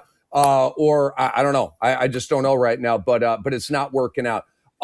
So what I want to do, I want to like let you guys know the layering here. Here's the questions in sequence. Is DeBanza a generational talent? We're going to do that. Then we're going to ask the question, is Darren Peterson a generational talent? Then we're going to ask if Utah should trade DeBanza to Washington. If Washington should trade DeBanza to Utah, as Doc said, if Ace Bailey is in the deal. So we're gonna debate all this kind of stuff, and then we'll talk about, okay, no trade. The Jazz are at number 2. Who should they take? So that's kind of the ordering here. But let's go back to the generational thing, and I want to start this party, and then I'm going to go to Ashley. Is AJ DeBanza a generational talent? We have Kendall Gill back. Yes. Okay. We have Kendall back. Are we? Can we hear you? Are we good? Yeah, I can hear you guys.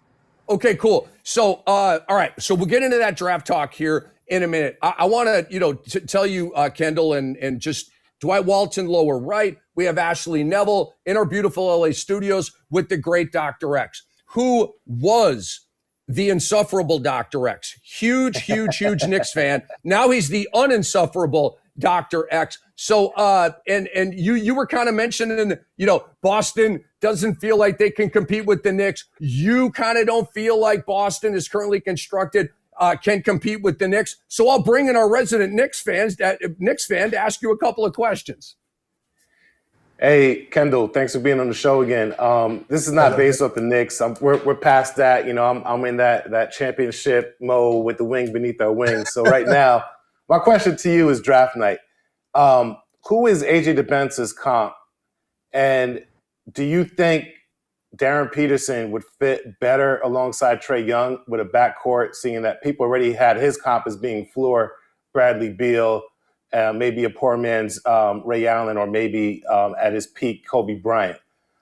With the guards that you've played against on a night-to-night basis, who do you think, how do you think Darren Peterson fits alongside Washington? And the other question is, who is the comp for AJ DeBanza? Yeah, first of all, congratulations on the Knicks. I was actually pulling for the Knicks too. I always tell all of my Knicks fans, all of my Knicks friends that, listen, it took a guy from the suburbs of Chicago to put y'all on the map. So, That's awesome. but hey, look, I was really rooting for the Knicks because it's not always the best team that wins. The most talented team is the team that's playing the best basketball at that particular time. You look at all of the NCAA underdogs, particularly. I'll go all the way back to when Villanova beat Georgetown for the national championship. They were just playing the best basketball out of anybody in the country, and I think that's what happened with the Knicks in this particular championship. But I'm so glad that they won it. As far as AJ DeBonza, I watched AJ for a long time. My son played against him in AAU. I think he's Jaylen Brown at the ceiling. If I'm the Washington Wizards, I totally agree with you. I'm taking Darren Peterson because I've seen that kid play. That's what it looks like. All right? Yep. That's what it looks like. And if I can trade DeBonza to Utah and have Ace Bailey in the deal too, yep. I think that's whoever, if they're able to pull out that off, give the guy GM of the year already, because you're absolutely right. Their front court is settled. Now that Trae Young has been signed to a long-term deal, now you put Peterson with him. That's an amazing lineup, man. And I can tell you about this creatine thing, the cramping thing. Back in 1996, I was in training camp in Tampa with John Calipari, his first year. I overloaded with creatine. I had to spend 3 days in the hospital, okay, because of the cramping that the creatine caused. So I can understand what Peterson was doing.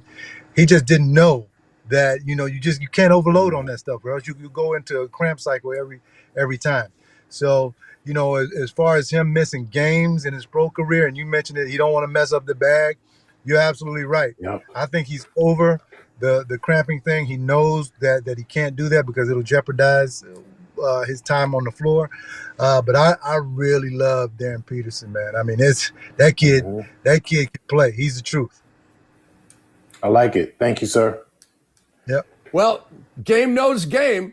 K. Gill was a 2/3 when he played, and he's talking about a 2/3 in Darren Peterson. Yep. He knows what's up, man. All right, Dwight, come on in here with Kendall Gill. Thanks for gracing us once again, Kendall. Appreciate it, man. Listen, all the talk is about AJ DeBanza, Darren Peterson, Cam Boozer. But the Bulls are at number 4. And according to some pundits out there, Caleb Wilson might be the best potential player in this draft. How do you feel if Caleb Wilson does fall to the Chicago Bulls, or is there a player that you prefer? I know you're involved with the organization. I understand that. But again, all the talk has been about those 3 players at the top. Caleb Wilson didn't get a chance to play in the tournament due to a broken hand. Unfortunate for him, but the ceiling seems to be extremely high for him. Can you talk about some of the top players at the top that the Bulls definitely have their eye on? You guys remember when Rod Thorne talked in The Last Dance about he was lucky that the Olympics were after the draft, I think after the draft, because they would have never been able to get Jordan had he showcased it if the Olympics were before the draft. I think that the Bulls have been lucky once again because Caleb Wilson got hurt. And, he had the thumb injuries and he was not able to play in the NCAA tournament. This kid reminds me of a young Shawn Kemp. I think he's the best finisher in college basketball. I think now that when he gets drafted, once he adds the jump shot to his game, he may end up being the best player out of this draft. And I hope that he falls to that being the Chicago Bulls at number 4. Now, if the Bulls have the 4th pick and the 15th pick, if they are able to grab Caleb Wilson, what I would do with the 15th pick, I would package that with either a player or a few second-round picks, because we have a ton of second-round picks. Try to move up in the first round and draft a Daymara out of Michigan, because in this day and age in the NBA, there's very few bigs that play with their back to the basket. He has an ability to play with his back to the basket, to step out to 15 to 18 knockdown shots, and then also his ability to make his teammates better through his passing. I watched him when he came and beat my Illini in Champaign this year, and then I watched him in the Final Four. He has all of the intangibles, man. And I think that I think that he's gone by 10. But if we can move up to 8, 9 to grab him, I think that solidifies our front court for the foreseeable future. The next move I would make, and I know it'll cost a lot of money, but you got to go and try and re-sign Ayo Dosunmu. I mean, he proved while he was here, he was a great player. Then he goes to Minnesota, has a great playoff, proves it once again. I know that Minnesota owns his bird rights and they can pay him the most money, but I go above and beyond to try and snatch Ayo Dosunmu. Now, here's the outlier. I want to know what you guys think about this. The last move I make, Rick, I'm going to make a play for Ja Morant. Okay. I love Play it. for Ja Morant. Okay, because one, I think Ja, when he is Ja Morant, he's top 10 guy in the league. Okay, now that he has had a couple years where the stardom has kind of faded, and he's done a couple things that sort of self-sabotaged his career. He's looking for that second chance. One thing I know about top players, they don't like being away from the spotlight. They don't like being away from the top. I think if you give him a fresh start here in Chicago, then you're going to catch lightning in a bottle. And I would take a chance on him. Does that take the basketball out of Josh Giddey's hands if you acquire Ja Morant? I think you have to trade Josh Giddey for Ja Morant straight up. All right. In order for the deal to happen. I mean, if I'm a GM, I love Giddey because he's a walking triple-double. He first with a triple-double by halftime most games. But if I can get a superstar caliber player that knows that this is my last chance, he's going to be full of motivation to come in and prove himself. He's going to be in the third largest market in the country. His jersey sales are going to go crazy here in Chicago. I'm going to take that chance. And it gets this franchise closer to where they want to be a lot faster. Love it. Great take. Ladies and gentlemen, that is the whale in the swimming pool. Wow, that was a whale. Goons, all the water comes out and explodes everywhere. Phenomenal, Kendall. Boy, I tell you what, we're going to debate that after we let you go. Giddey. We're going to go around the horn here with our crew. That is an excellent, excellent debate topic. All right, Ashley Neville, come on in here with the great Kendall Gill. Hi, Kendall. Good to see you. Hi, welcome to the show. Thank you very much. If you're a GM, I love asking this question. Are you drafting best player available, or are you drafting the player that you need the most at a particular position? I draft the player that I need most at a particular position. You can draft the best player available, yes, but that player better be a talent that can really carry your team. Other than that, I look like the plug and play. I want my two guard to be able to guard two positions. I need my point guard to be able to get paint touches and spray the ball out and score some and knock down threes. I need my four-man to be able to play defense, to rim run, to rebound, to block shots, to knock down threes. So, and sometimes the best player available isn't able to do that. So I have to go and I have to get what I need at that particular position. And then as a former player yourself, when we take a look at, I hate to bring the Knicks back up, but now there's talks of them not being able to keep everybody, right? I mean, once you win a championship, your leverage goes up, right? We saw this, another example in Denver. Bruce Brown was able to get a bigger contract elsewhere that he might have not gotten before that. And then he ended up coming back to Denver. But as a player yourself, are you the type of guy that would want to explore other options to take more money? Or are you staying with the New York Knicks to win another championship? It all depends on whether you can come close to the money, that you deserve. If you come a couple $1 million short of it and, $5 million less, then I stay with the Knicks. But if you can't close that gap, then I have to explore different opportunities, because one, you've already won the championship, okay, and that's what the goal is. But you also have a responsibility to be a smart businessman as well. I tell this story all the time. Back in, I forget what year that was, but after the Lakers after they won their first championship with Shaq and Kobe, the Lakers wanted me to come in to replace Glenn Rice. So I agreed to the deal in principle. I fly out to LA for the press conference, and I agreed to a deal for 2 years, $5.5 million. So Mitch Kupchak and Kurt Rambis are downstairs in the hotel. They called me and said, Kendall, come on over. We're going to go to the press conference. They had my jersey. As a matter of fact, I still have that jersey. They had my jersey for me to hold up at the press conference. I go to the elevator, but I realize I forget my cell phone in the hotel room. So I go back in the hotel room. I get the phone. It rings. It's Louis Katz, the owner of the New Jersey Nets. And he says, Kendall, we know that you're about to go to the press conference.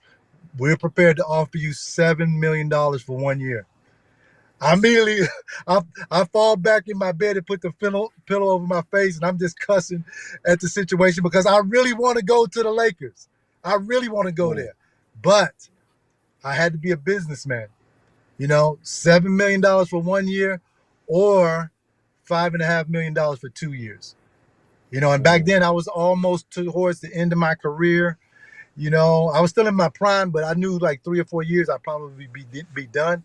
So I had to make the business decision, and I took the deal to go back to the Nets. Smart. Wow, it is smart. I mean, when you even just take a look at the expenses in Los Angeles, I mean, at the time, it's not like it is today, but if you're only going to be making $2 million in LA, I mean, what are you really walking away with as opposed to a $7 million deal for 1 year? I would probably take the money too. So I think you made the right choice. I did make the right choice, but I tell you what, it ain't nothing like being a champion.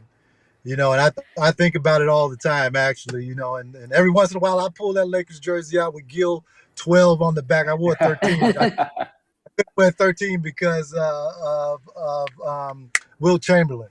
His number was retired back then. Wow, that's dope. Man, what a story. That is absolutely phenomenal, man. Kendall, I want to go back to the draft.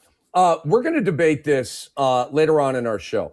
I feel like we're not like we, us, but like the greater sports society, media fans are throwing around generational talent, that phrase, way too much.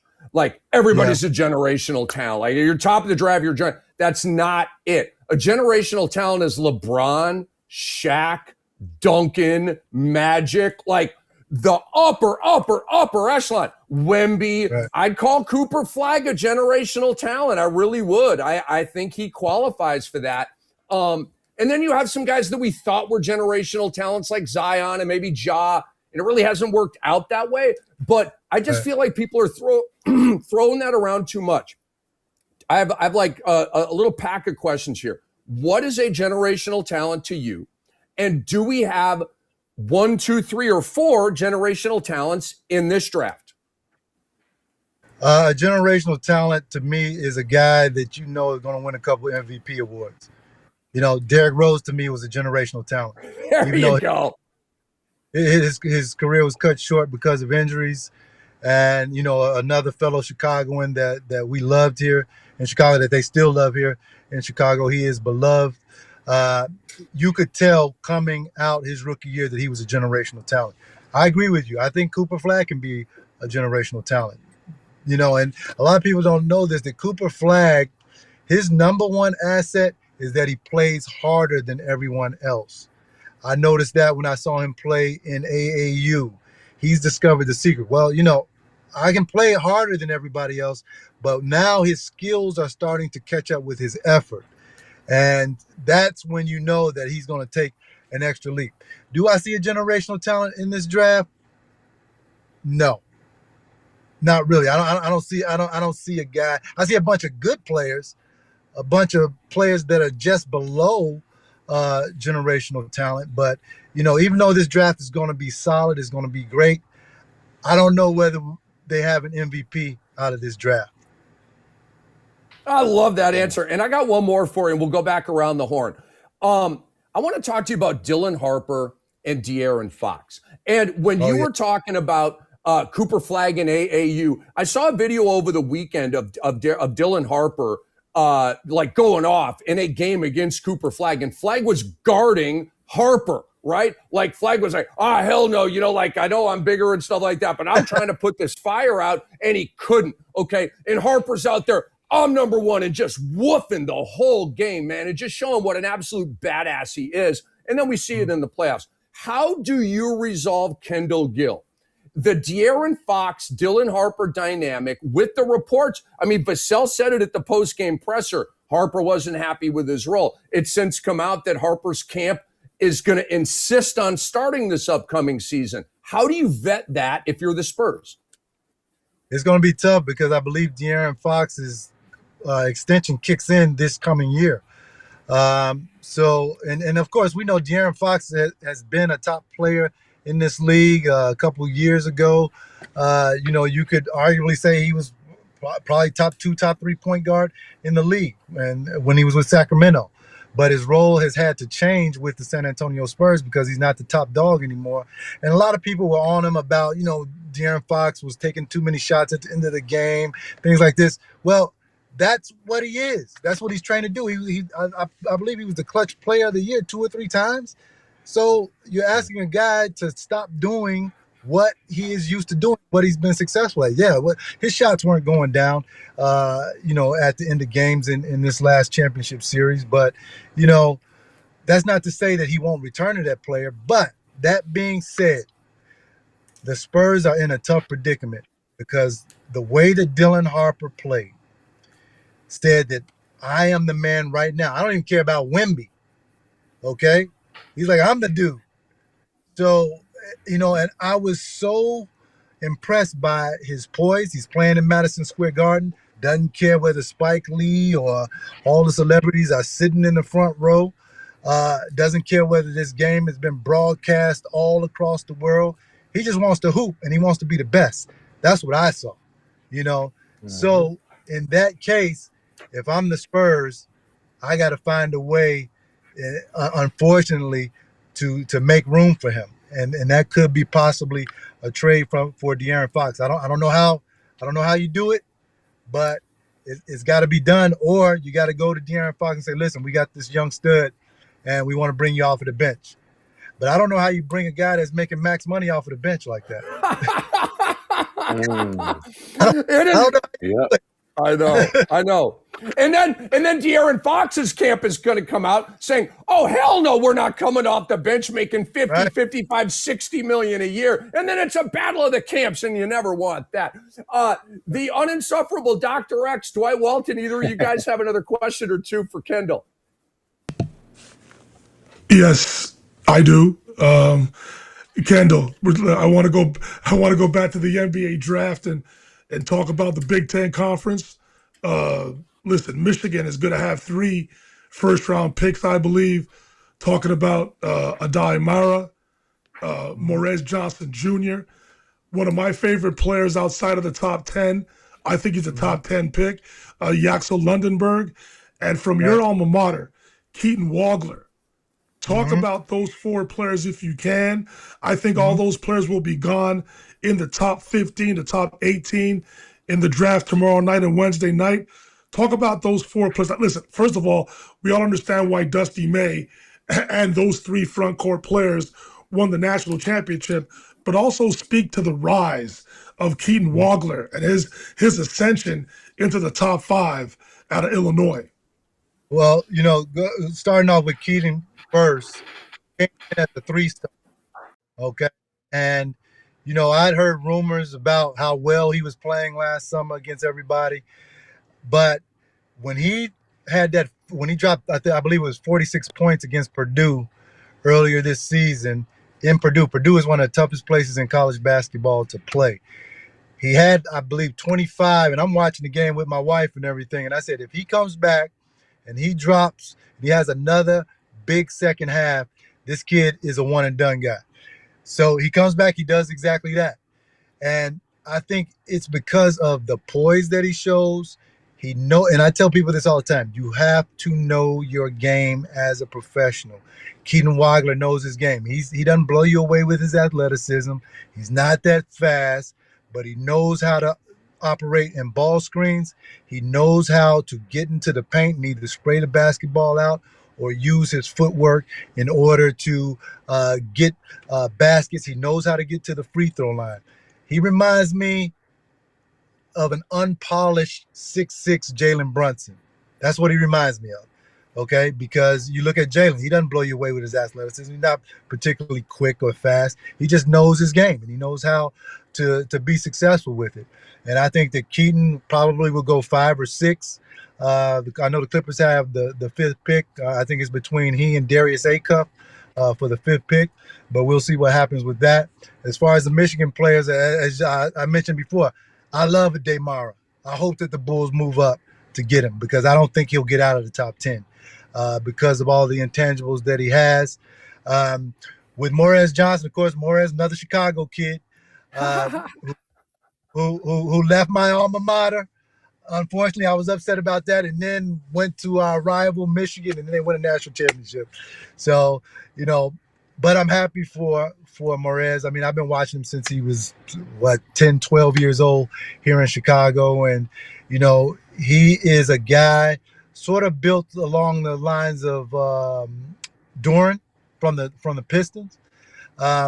Doesn't have a polished outside shot, but is big, athletic, 6'9", 6'10", and can really do a lot of dirty work for you. So you're absolutely right about him. I think that he'll be gone by 8-15, 18 in there. Jackson Lindenberg, older player, but a guy that at 6'9" has a lot of intangibles because in particular, he can play on the outside. In the Big Ten tournament, I watched him. He knocked down a lot of outside shots that I didn't particularly think that he could knock down, but he knocked them down. He's mature. He already has a pro body. I think he's a player that's only going to get better with time because he has all of the different attributes you need for an all-around player. He can play defense. They actually put Jackson Lindenberg on Keaton Wagler when we played the Michigan Wolverines, and he made it really tough for him, shut him down actually. So, and that's the one thing about Yaxel. If I'm a team, I really like, out of all the guys we just talked about, I really like his upside the most because he can do so many things at 6'9". And that's exactly why I think he's going to end up with the Oklahoma City Thunder, and he's going to get to showcase all of that because the thing is, he is an older player. He is 23 years of age, but I think because of his ability to guard multiple positions and his ability to dribble, pass, and shoot, he's going to fit exactly into what Sam Presti, Mark Daniel, and the Oklahoma City Thunder want to do. I have a feeling he's going to fall right into their lap. And if they get him, the Thunder, the train keeps going, and it keeps coming. And once they get healthy, they're going to be right back in that championship. They're not out of the mix right now, but if they're healthy next season and they get the opportunity to draft Lundenberg, I think he's an immediate plug and play into their rotation next season. Not as a starter, but I think he'll be in the rotation next season for the Oklahoma City Thunder if he falls into their lap. No, I totally agree with you. And, we're looking at guys in the Western Conference, San Antonio, Oklahoma City in the Western Conference Finals for the next 5 years because they are just the best teams in the Western Conference. I don't see any other team in the Western Conference with the assets that these guys have. And, with the way that Dylan Harper is starting to ascend, Shai Gilgeous-Alexander, man, he's going to have it tough in the Western Conference, especially when it comes to the Western Conference Finals, because those guys over there have guys that can play him. They have the long length. They're 6'7", 6'6", 6'8", athletic. And then if you are the Oklahoma City Thunder, you're reloading with Jackson Lindenberg. As you said, if he falls to them, these two, it's going to be like Ali Frazier, man, in the Western Conference for the next 5 years. I love it. Anybody got one more? Or should we let Kendall go here? I have one more boxing question for him. Dr. X, you got one more for him? Yeah, not really a Lakers fan, but I do appreciate Luka's game and him being in LA. I just feel like it's a travesty that doesn't look like they're going to be able to surround him with the right pieces. And what do you see the outlook for Luka and the Lakers and the Lakers organization in general? When do you think they will be in the mix again for a championship? They're never out of the mix because it's LA, and LA is a free agent destination. You never know.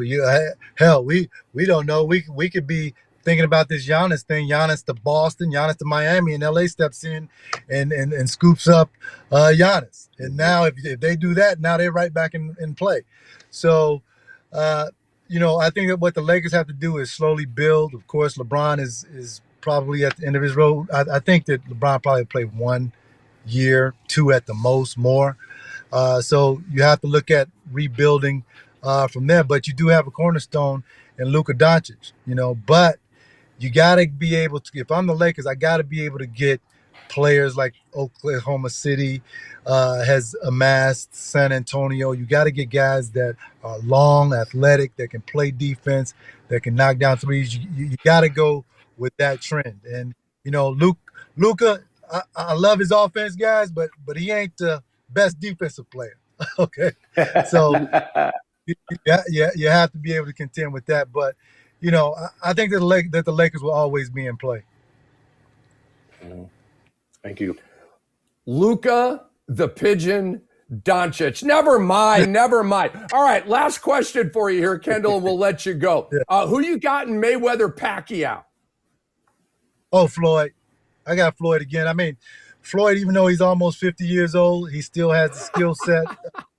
I've been watching him train, and he's still sharp. Yeah, he's still sharp. He's still got his fast twitch reflexes. The one thing that you have to notice about fighters is that when their reflexes go, then that's when they get old. Okay, and Floyd, the last thing to go is the power, but it's the reflexes. You watch the way that Jake Paul fought Mike Tyson back on Netflix about 6-7 months ago. Mike Tyson's his reflexes were gone. Okay, that hasn't happened to Floyd. And don't be surprised, guys. You're hearing this from me first. If Floyd looks good and dismantles Pacquiao, he will call out Terrence Bud Crawford for the biggest fight in history. It will happen. I guarantee you. Well, bombshell. There's been several bombshells or whales in the swimming pool. Hold on, Rick. By the great Kendall Gill. Hold on, Rick. Listen, Kendall, once again, thank you for coming on our program once again. Listen, I'd be remiss if we didn't ask you to talk about the late, great Stacey King before you left us today. It was a sad day when he left us. Listen, again, I've met Stacey a couple of times. I've followed him in his collegiate career, throughout his NBA career, multi-champion with the Chicago Bulls. But I think a lot of the fans nowadays knew him as the Bulls color analyst on the Bulls broadcasts. Can you please talk about the man that he was off the floor, the man that he was as a broadcaster, and the personality that the overwhelming sentiment was that he was just a great man overall, great man in the community, and always took his time out to be amongst the fans, amongst the common people, if you will. No, absolutely. And, happened a couple Sundays ago, and, Stacey and I have a lot of mutual friends, a lot of mutual close friends, as well as Stacey and I were great friends as well. And, I woke up and I did my run and everything, and I look at my phone, and one of my friends texts me and says Stacey passed away. And I'm like, Stacey who? And then he goes, Stacey King. And I'm like, what? And then I immediately pick up my phone and I call Stacey. Of course, there was no answer. But as I am hanging up from Stacey, the Bulls are calling me. So now I know it's true, and, it was just a shock, because anybody with that big of a personality here, not only in Chicago, but nationally, internationally with so many great calls. You think they're Superman. You think that they'll always live. And Stacy's personality, man, was just so infectious. Not the fans loved him here in Chicago, but his coworkers loved him to death. We loved Stacy. And, as you mentioned, he would always take out time for the fans. After every game, Stacy would sit on the broadcast table and interact with all of the fans in the stadium. I mean, if there was 20,000 people in there, if they all came down, Stacy would take out time for all 20,000. That's the type of guy he was. And he was a true friend. Back in the day, Rick, this, I had to take a couple years off from my broadcast career. I call it a sabbatical, but Stacy always stayed in touch with me. Always, hey, KG, how you doing, man? He called me at least once a month just to check in, make sure I was doing all right. And then he was integral in helping me come back to CHSN or NBC Sports Chicago at that time.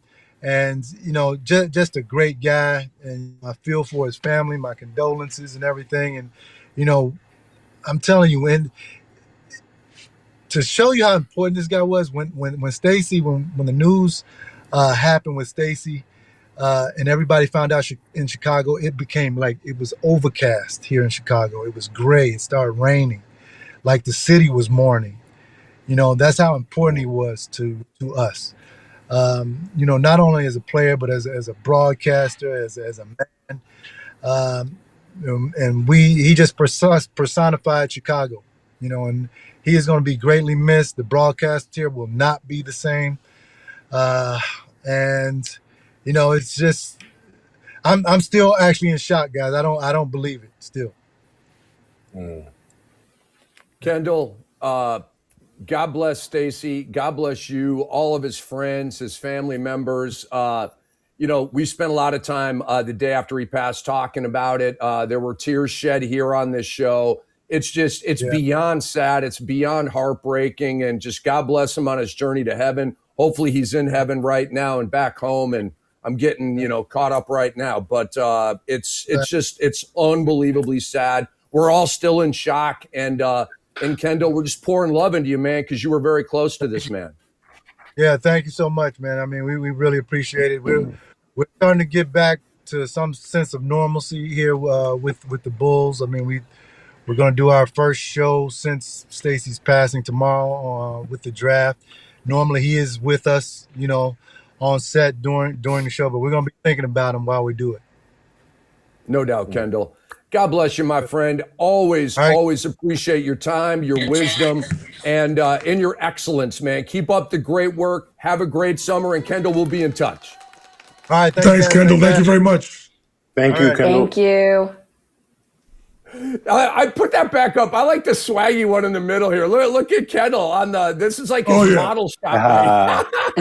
That's absolutely fantastic. By the way, Kendall, a fantastic boxer. In boxing trains all the time. I'm sure he's just still ripped like he was in his playing days.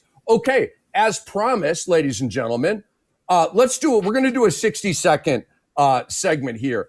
But let's go around the room real quick. I'll go first. Remember, he was saying he would trade Josh Giddey for John Morant. So I just want to quickly go around the horn on this. Okay, what is Rick Kamla's answer to this?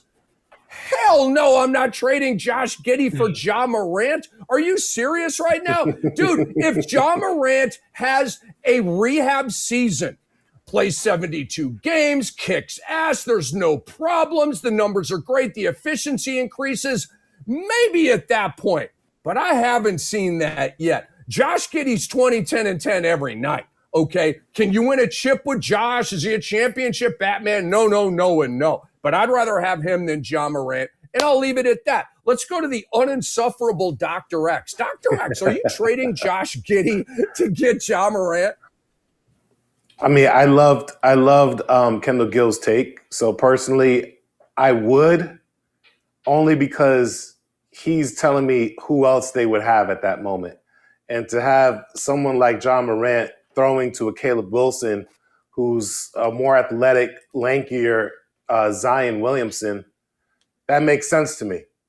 And then you get Ayo Dosunmu or, whoever else they end up having. I just felt like that made sense. But, Rick, you make a lot of sense too. I mean, a walking triple-double with a Caleb Wilson is just as good too. And without the headaches, without the potential problems, without all that gun talk, especially in a town like Chicago, where someone else might back it up and now you have some other issues. So, I just don't know if Ja would fit that city. If he'd make it a little harder for people to, get a hold of certain issues they have there. So personally, it sounds good on paper. But yeah, I probably would give it a chance because I just feel like Ja Morant does need to change the scenery, and this might be what it would take. So Doc is rolling the dice on a Giddey for Ja Morant trade. I am not. Ashley Neville, how about you? I do love Ja Morant and his explosiveness and everything he does bring to the game, but I have to take a look at, number one, he's always injured. He's never healthy. And I think you kind of compare his explosiveness to like a Derrick Rose. And we saw so many injuries to Derrick Rose before he finally went down with that knee injury. I feel like it does kind of start with the ankles. It starts with how you're falling to the ground. It's how quickly you're going to the basket. I feel like he does kind of resemble him in a way. So it's interesting that we're talking about bringing him to Chicago. I'm like, no, we don't need another guard that's going to, another point guard that's going to get hurt and go down with a potentially season-ending, if not career-altering injury. I like Josh Giddey, as you alluded to. He's amazing for my dabble entries. He always hits over for PRA for me. I mean, he's a classic triple-double every single night. I think he does bring a lot of value to the Chicago Bulls. And then if you bring in a Caleb Wilson, and no one's mentioned Matas Buzelis, like, are you kidding me? I mean, that's another guy that I feel like played extremely well last year. So I want to try to see what the Bulls can keep together without needing to make any like major trades. Ayo Dosunmu would be great if they can get him back. And then they should just rely on their draft picks right now. But I honestly think they have a little something. They have a little something cooking in Chicago. And now they got a young Thiago Splitter at the head of everything. I'm liking it. I would not risk trading for a Ja Morant at this point. And then you also mentioned off the court issues as well. I don't think Ja's going to be able to get away from that. I really don't. All right, so Ashley's keeping Giddey. I'm keeping Giddey. Doc's rolling the dice. Dwight Walton, what's up? Do we have a tie here? Are you shipping out Giddey to bring in Ja? We also have to mention this. Josh Giddey did have his own controversy off the floor as well that followed him for a little bit, not to the extent I would guess as Ja Morant, but he did have his issues. However, size is important to me. Huh? Injuries too. Yeah. But size is important to me, and Ja Morant. The reality is, as much as we talk about the off-court stuff in regards to Ja Morant, my main issue with him is availability, and he hasn't been available for the majority of his career. I think he's averaging 51 games played per season in his career. I don't know the exact number, but it's low in that regard. Josh Giddey is 6'8", can get you a triple-double on any given night. I just think he's more reliable. I think he's the better player. Quite frankly, yes, Ja Morant may be more dynamic and exciting to watch, but Josh Giddey's available, and he's a walking triple-double. His jump shot is much improved. He's improving as a defender, and he is the type of leader amongst men that I wouldn't mind going forward with, especially with a young roster. And if you can get Dosunmu back, along with the Buzelises and the possible draft pick of Caleb Wilson and or Cam Boozer, I think Josh Giddey is the right man to go forward with if I'm the Chicago Bulls. I would not make that trade. Interesting. Very interesting. All right, 3-1 on that one. All right, let's keep it moving here. That was a great job by Kendall. And I didn't want to do this while he was on the air, but I want to shout out his honesty because team employees don't typically, what should I say, bare their soul like that. They're a little, I really appreciated that. He's talking about Wilson and he's talking about trading Giddey for Ja. And there's a lot of team employees that would not do that. So, Ken, I just wanted to just make that known to our audience members. That was big time stuff right there. That was a treat from Kendall Gill. Okay. Again, 60-second clock here. Is AJ Dybantsa a generational talent? I'll go first. I don't know. It's a maybe for me, but that's the point. A generational talent for me, there's no debate. Everybody knows it. Everybody knew Wemby and LeBron and Iverson. Everybody knew they were going to go to the league and dominate, okay? I went through the number one picks in NBA history, okay? These are the guys who were generational talents before they ever even played. LeBron, Duncan, Shaq, Wemby, Flag, Ant-Man, Iverson, Ewing, Hakeem, Magic, Kareem, Walton, Baylor, Oscar, David Robinson, Chris Webber, Dwight Howard, Derrick Rose, Blake Griffin, Anthony Davis, Cade Cunningham, Kyrie Irving, Karl Anthony Towns. All right, I'm done. Okay. I love all four of these top four guys, but are they no-brainers? Are they can't miss? Are they true, absolute, no debate generational talents? I can't go that far. The uninsufferable Dr. X, you are next. Is Dybantsa a generational talent to you? I would say I don't know. The games I watched him play, he got off to slow starts. He struggled. Then I stopped watching. I started missing some of his games, and it just didn't blow me out the water. Like, wow, this guy is incredible. You know, I just felt like it was a lot lacking of the flair that I like to see. I didn't really see winning basketball. They were losing to. I mean, even in the tournament, it was like a splash. Like, where were those guys? You know, some people talk about injuries, this, that, the other. Their team just wasn't that good, but you didn't really see them jump off the page. I mean, he did play well, but his team lost. So I did meet his parents, though. And his mom is Jamaican. His dad is from Senegal.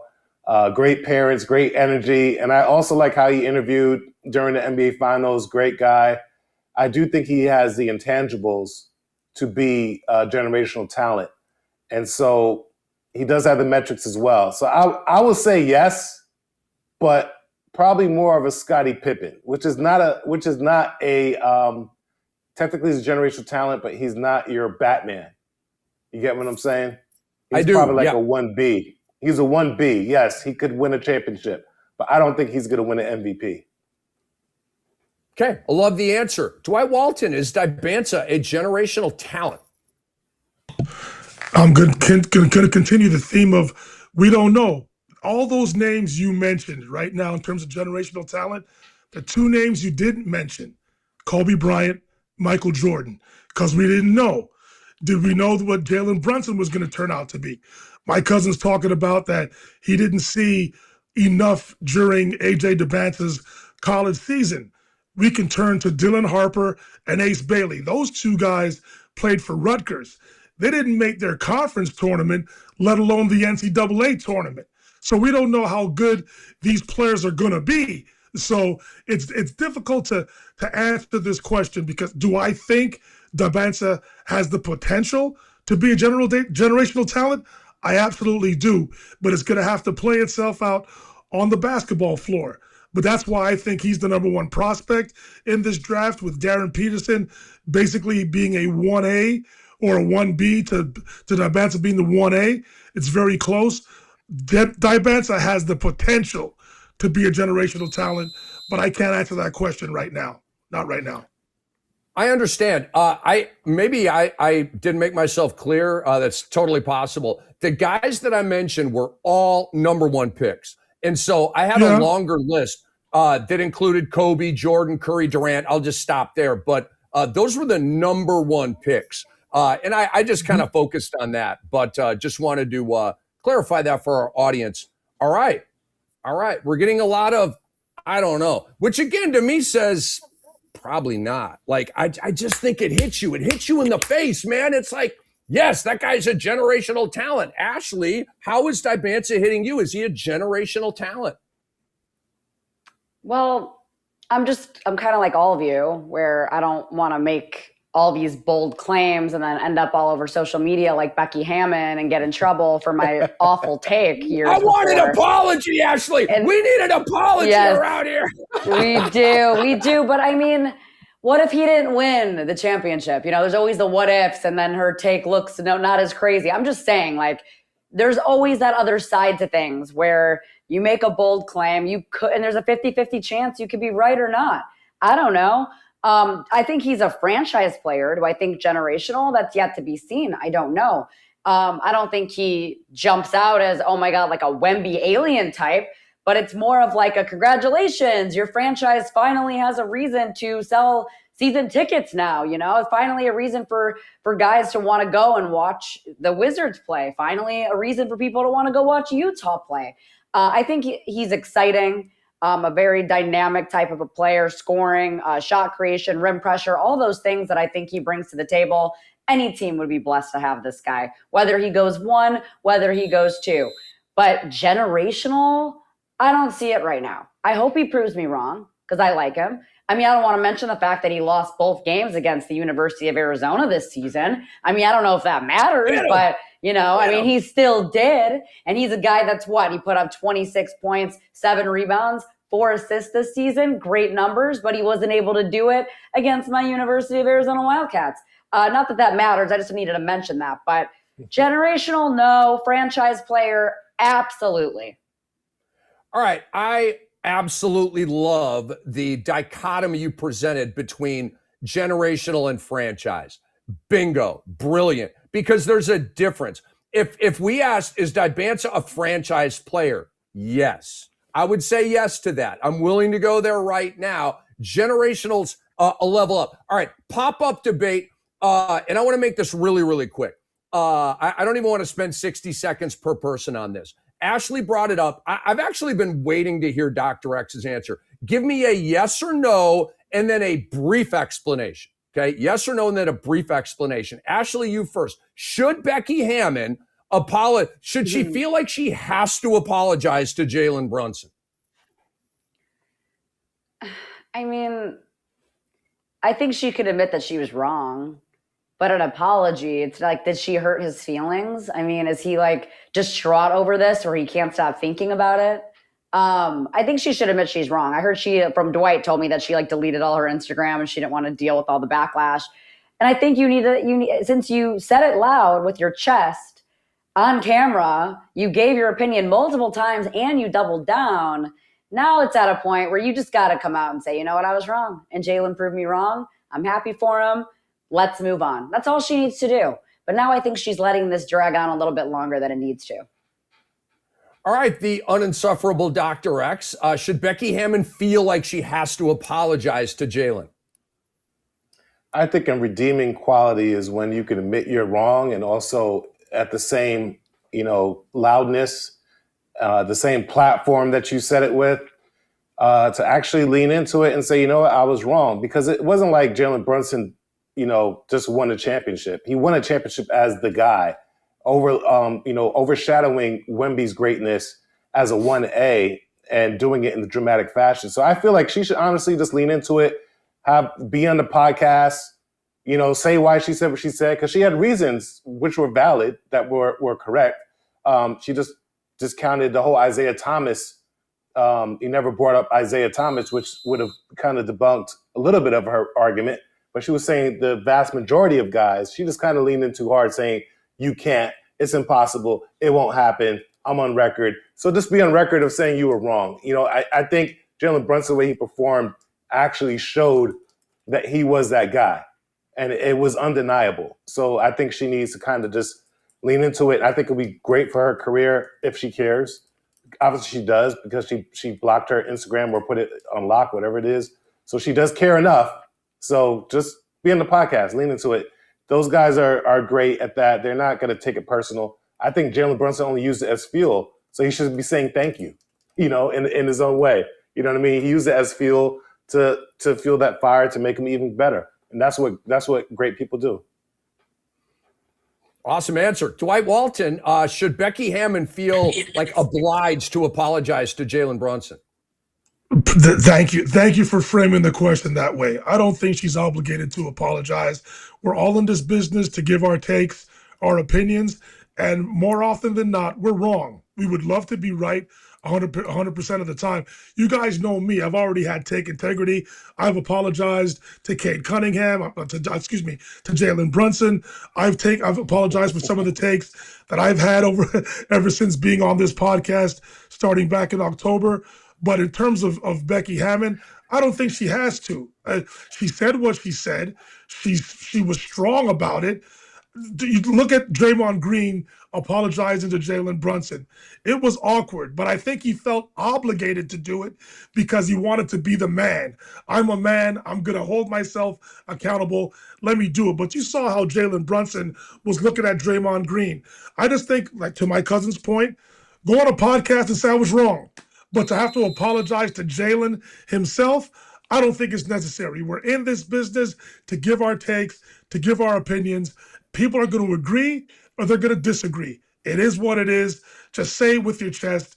Don't have rabbit ears. Just go on with your life. I freaking love this.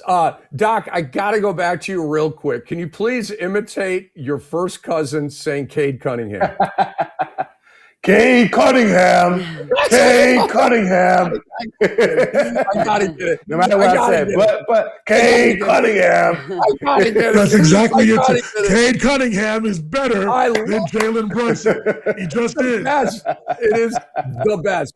All right, I'm gonna make this super quick. Apologize? No.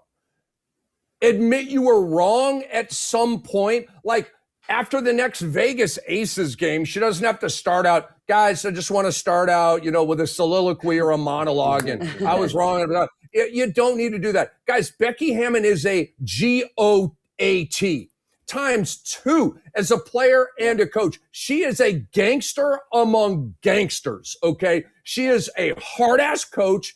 I love Becky Hammon. Like, she's it, okay? So admit you were wrong at the right time, podcast or whatever, maybe the roommates podcast. Yes. Apology. Yeah. No. I don't, she said what she said. She's a GOAT. Like if she was, I don't know, a 3-year role player in the WNBA, and God bless 3-year role players in the NBA, in the WNBA or NBA, right? It'd be different, but Becky's a true GOAT, right? Okay. She was wrong. But like Doc said, when she said it, a lot of people were nodding like, no, you can't win with a 6-foot guard as the number one. And so Jalen obviously shattered all of that. And Rick, if I'm not mistaken, doesn't Becky Hammon have her jersey raised to the rafters at the Garden? And the irony is Jalen Brunson's going to have his, and Jalen Brunson's going to have his jersey. So if I was the Knicks, so, right? I think her jersey's up at the rafters. The Liberty are with the Brooklyn Nets organization now. Oh, okay, that's fair. But from what I understand, her days were at the Garden. I think her jersey is up at the Garden. Never won. And the She never won. We only raise winners. Even if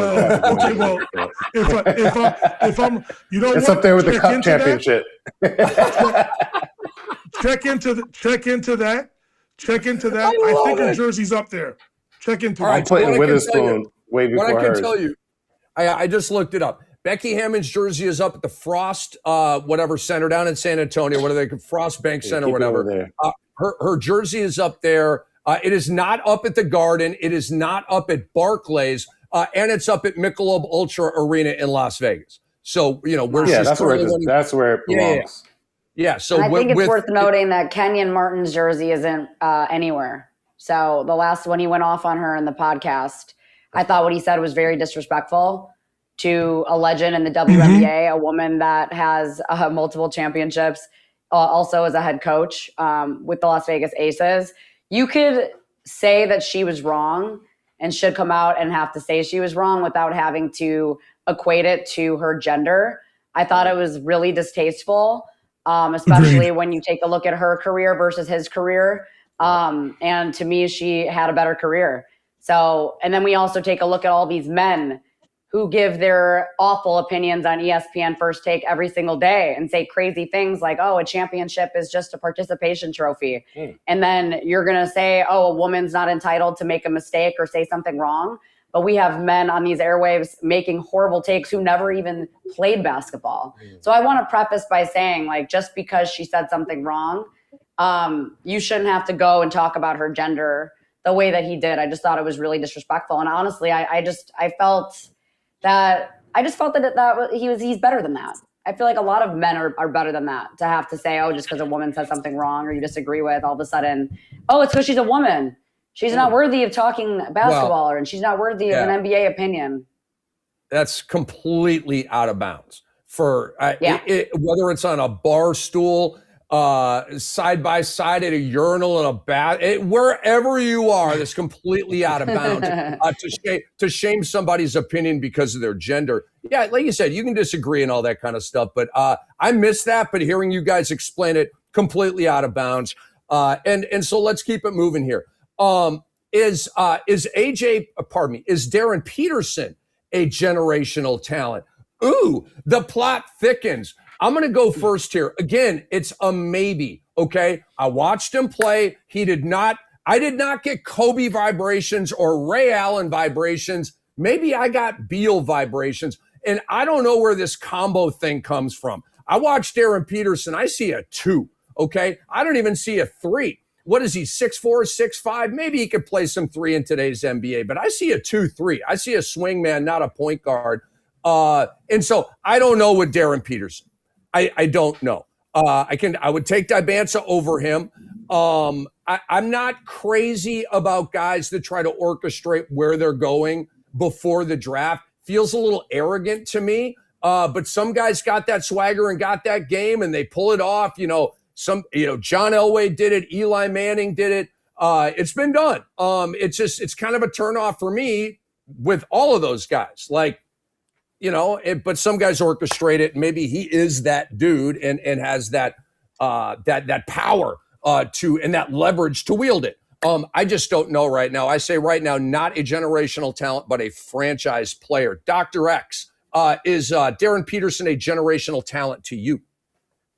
No, I think he's a 1B though, and I think if you're the Wizards, he fits the roster need better than AJ Debonsa.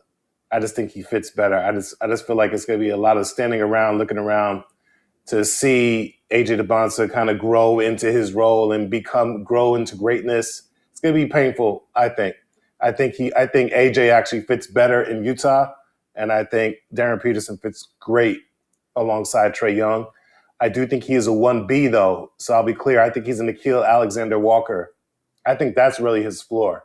A Nickeil Alexander-Walker in his best season. I don't see, as you said, Rick, I saw flashes of greatness. I just didn't see it sustained, and I didn't see it on the highest level yet. So I don't want to say it's yet to be seen because we saw enough to say what we want to say, right? I do think he's a 1B. I didn't say 2, a 2A or whatever. I think he's tier 1, but I don't think he's like Anthony Davis. I don't think he's a Kobe Bryant. I don't think he's a Tracy McGrady. I don't think he's a Vince Carter. I think he's probably at his floor, a Nickeil Alexander-Walker, maybe at a ceiling of Bradley Beal in his best season, which is a great player which fits this roster perfectly. Oh, Doc, wait, you're on mute, Rick. Are you by chance getting Hersey Hawkins vibes from Darren Peterson? No, I think he has a little bit more wiggle to his game. And I didn't really see the defense. Like I saw him get a couple steals, which were pretty impressive. I don't know if he can lock down. I haven't seen that. I haven't seen him say, give me the best player on the other side. I'm locking down. I don't know if he was guarding AJ Debonsa.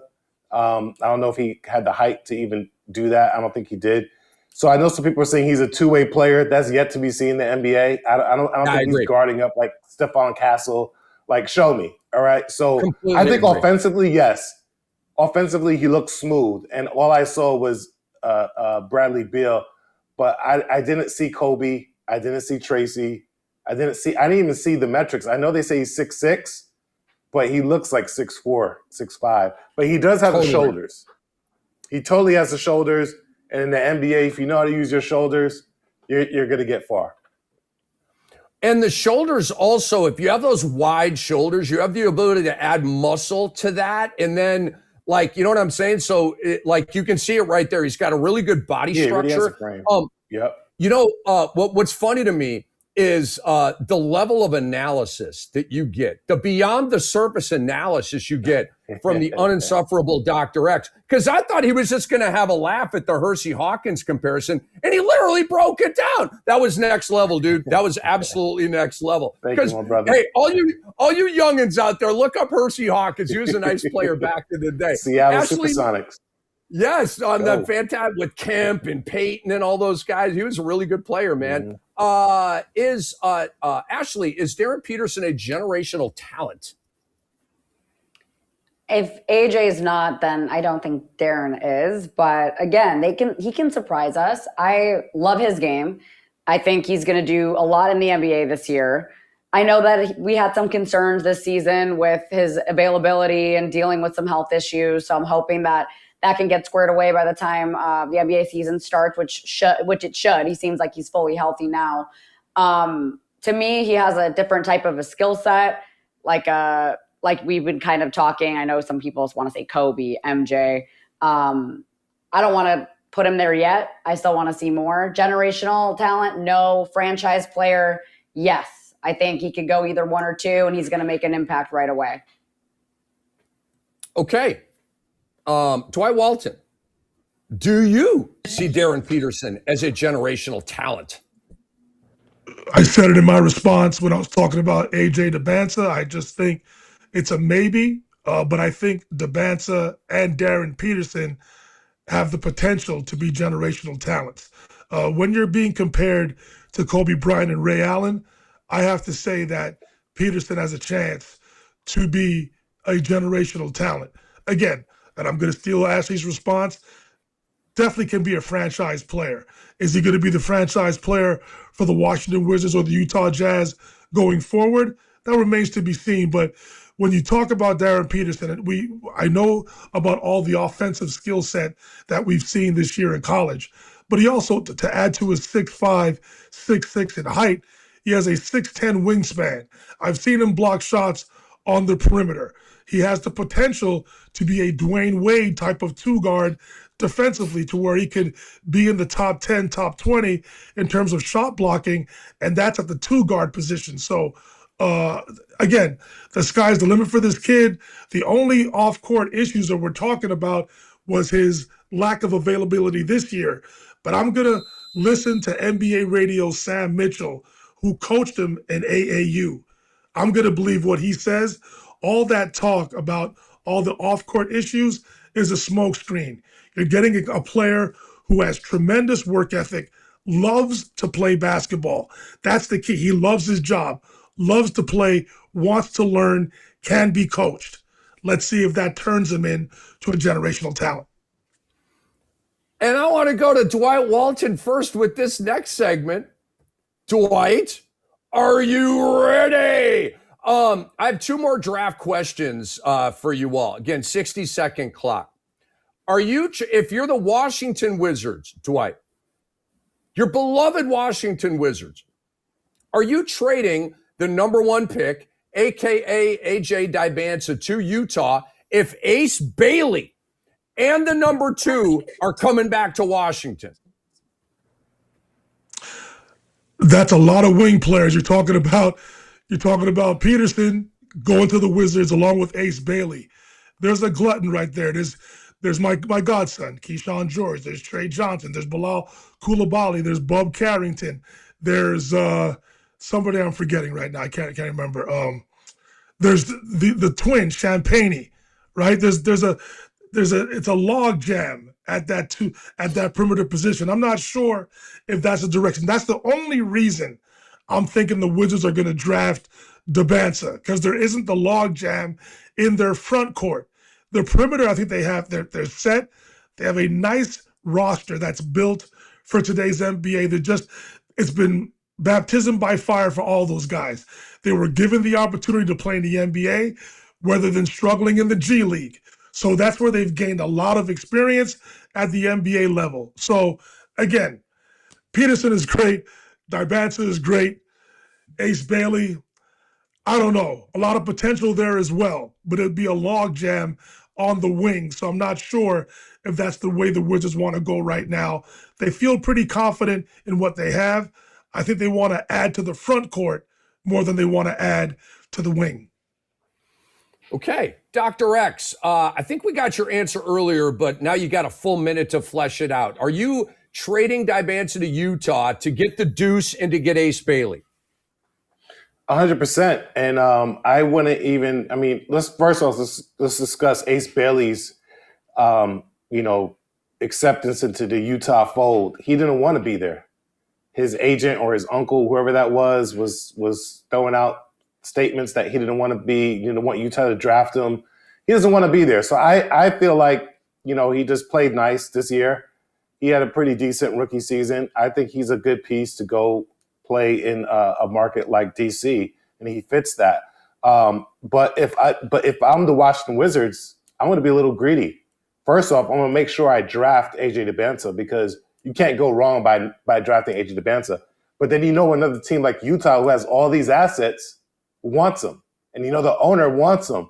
So no matter what Danny Ainge says, you could probably get a lot more from the Utah Jazz right now once you draft them at the number 1 pick. So I would try to get Kessler Walker as well, or just Kessler Walker and Darren Peterson. And I would say, hey, make sure you draft Darren Peterson, because my last take on this whole rookie stuff and the draft is I think Darren Peterson is going to be Rookie of the Year. I think he's the most NBA-ready player right now, just how he played points per minute, how efficient he is, how many dribbles, how he plays alongside other players. I just feel like he's going to be Rookie of the Year. And I think that's the trade you do. But you got to be a little greedy if you're the Washington Wizards. You have the number 1 pick. You've been tanking all these games. You have to realize the value. And because you always say a logjam, I see depth. So if you bring back Ace Bailey and there's a logjam, it's not really a logjam. It's just that, hey, Ace Bailey's not starting. But guess what? He goes off the bench to go against second-string guys. Trey Johnson, who could be a starter on a lot of teams, is going against second-string guys. And so now you have the front court, and you have the back court, and you have depth. That's what the Wizards need to do. All right. Love it. Ashley Neville, are you trading, if you're Washington, Dibanza out to Utah for Ace Bailey, the number 2 pick? And I've seen floated they may have to even throw another first-round pick on that. Are you doing that deal? So we know the Wizards have been rebuilding now for 97 years at this point. I think it's time to stop collecting coupons and try to buy the star. Now, I want to see Dibanza go number 1. I think he'd be a great fit either in Washington or with Utah. But if Utah wants to offer something stupid for AJ, I'm listening. I'm all ears.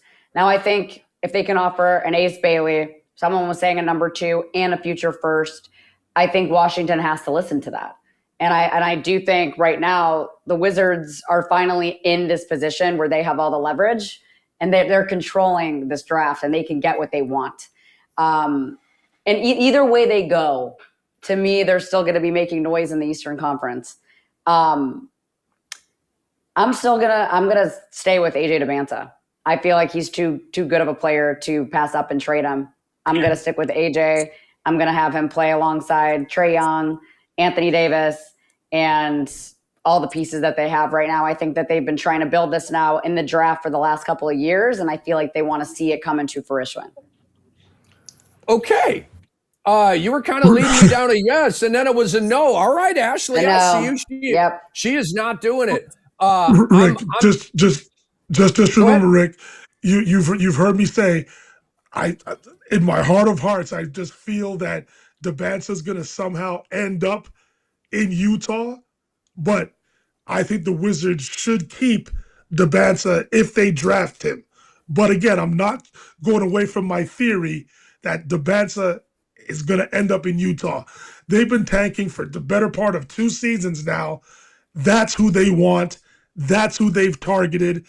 And I've said it, and to Ashley's point as well, the Wizards have all the leverage. The Wizards can ask Utah for anybody at this point, not named Keontae George. Everybody else, as far as I'm concerned, on that Utah roster is open season for the Wizards. And Will Dawkins has to simply ask Danny Ainge, you want Debanza that badly? Who are you willing to give up? If your owner is telling you by any means necessary, get Debanza, Will Dawkins to say, yo, Danny, what's up, yo? What do you want? Basically, this is what I want. Are you that desperate to get Debanza to stay in Utah? It is what it is, man. All right. So my answer to this, ladies and gentlemen, is a gigantic yes. This is a no-brainer, folks. We're all like, I don't know if he's generational or not. So why wouldn't you trade him? And I'm not pouring salt on other people's opinions. I'm just talking here. Like, if AJ Debanza is Cooper Flagg or Wemby, you can throw Ace Bailey and I'm not doing it. Okay. We don't know if AJ Debanza is going to be doing that. If you're giving me Ace Bailey, the deuce, which I would turn into Darren Peterson, and a future first or two, it's a no-brainer. Guys, Bailey has all-star potential. I'm a big Ace Bailey guy. He had some monster games last year, helped me win the fantasy basketball championship in Dr. X's league. Yes, Ace Bailey. Cameron Boozer has all-star potential. Debanza has all-star potential. And Peterson has all-star potential. So I'm getting Bailey and Peterson with all-star potential, and I'm giving up a guy with all-star potential. Hello, 2 for 1. I'm doing that deal all day. All right, let's move on to what the Jazz should do at number 2. Okay, and with this, the assumption is, again, 60-second clock. The assumption is the Jazz don't trade for Debanza, all right? We're hypothetically speaking here. The draft starts tomorrow. We'll find out about all this, okay? So Debanza is a Wizard. They're not trading him. It's over, Utah. You can't have him, okay? Who is Utah taking at number 2? Now, some intel. Tony Jones, who's covered the Jazz for a long time, said the Jazz are genuinely torn between Debanza, Boozer, and Peterson 1 week away from the draft. Darren Peterson's camp is concerned, according to Tony Jones, about having the same agency as Keontae George. Is that about getting paid? Like, who cares if you have the same agent? The Jazz feel like they can play together. All right.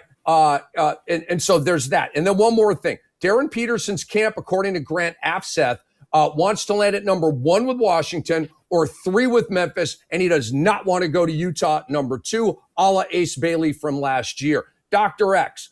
So if you're Utah, you can take Peterson, Boozer, or Wilson at number 2. Who are you taking?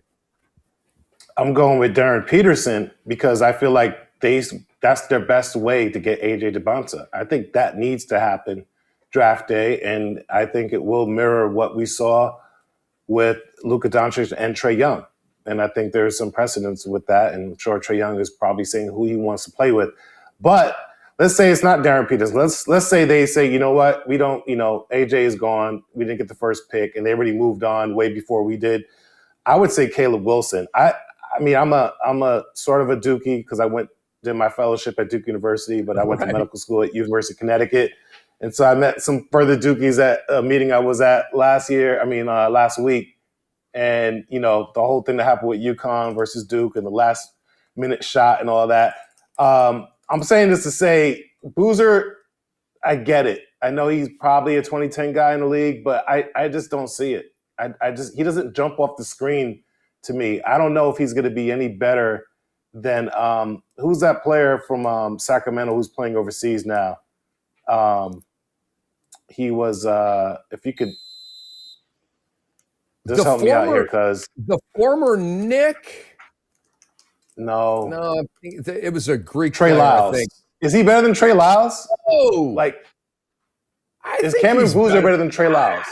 I think he's better. I think he's a lot better. No, I'm just saying. I mean, we were here. Everybody was Trey Lyles, and he's not even in the NBA anymore. Hilarious. Is Cameron Boozer going to be better than Carlos Boozer? I don't think so. I don't see that body type. I think Carlos Boozer is the all-star. I don't see Cameron Boozer. I know that's his dad and all, but he is undersized. They said Boozer was undersized, but Boozer had the wide shoulders. Boozer was like that from college.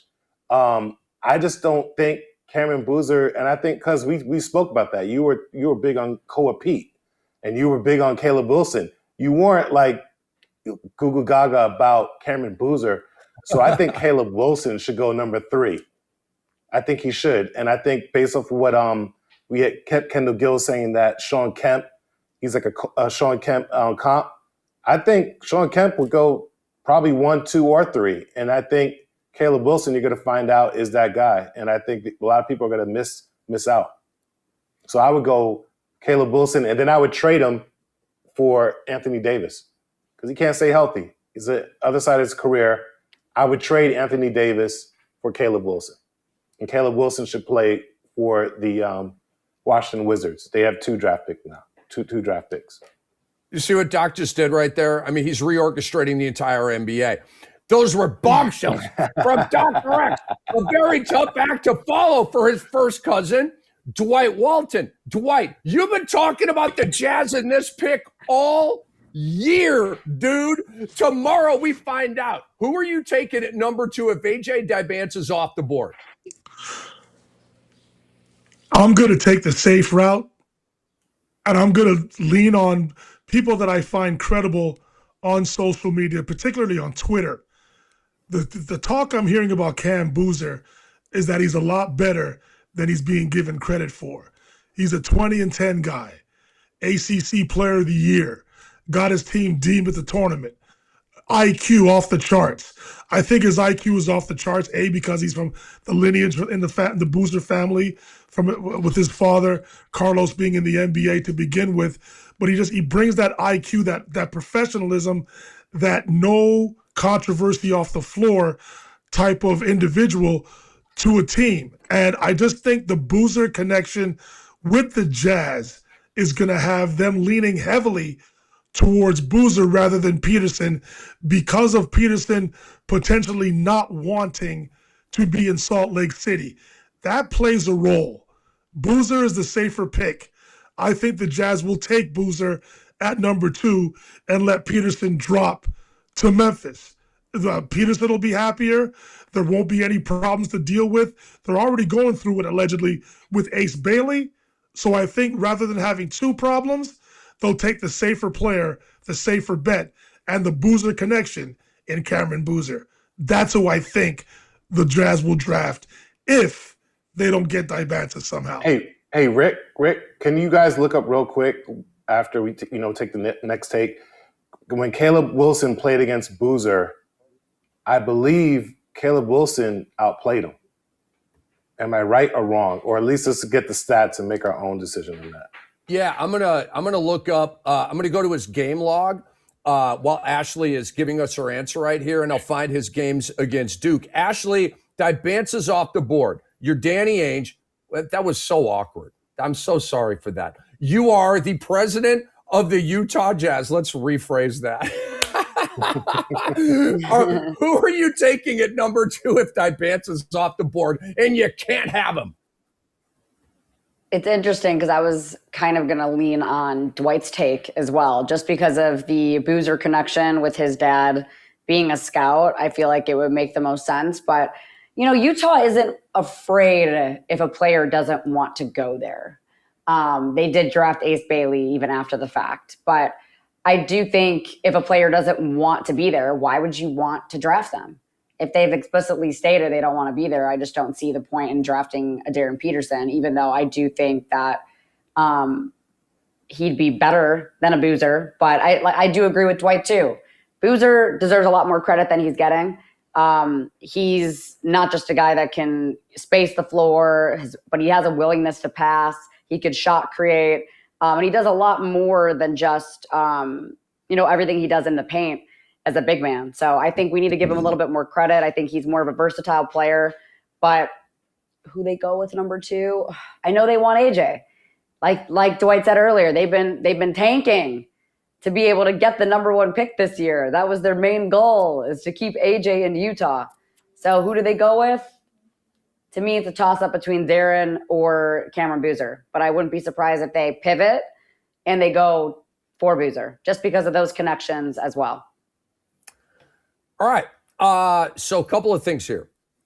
First of all, Caleb Wilson versus Duke this year. Doc, they played once. It was in the conference tournament. And Cameron Boozer in that game went 24 and 11, 3 assists, no D, and made a couple threes on 4 attempts and shot 10 of 21. Rock solid game. North Carolina, by the way, won this game 71-68. And then you have Caleb Wilson's line, which was nice. He had 23 points, 4 boards, 2 assists, 2 steals, 1 block, 1 for 2 from deep, and 8 of 12 from the field.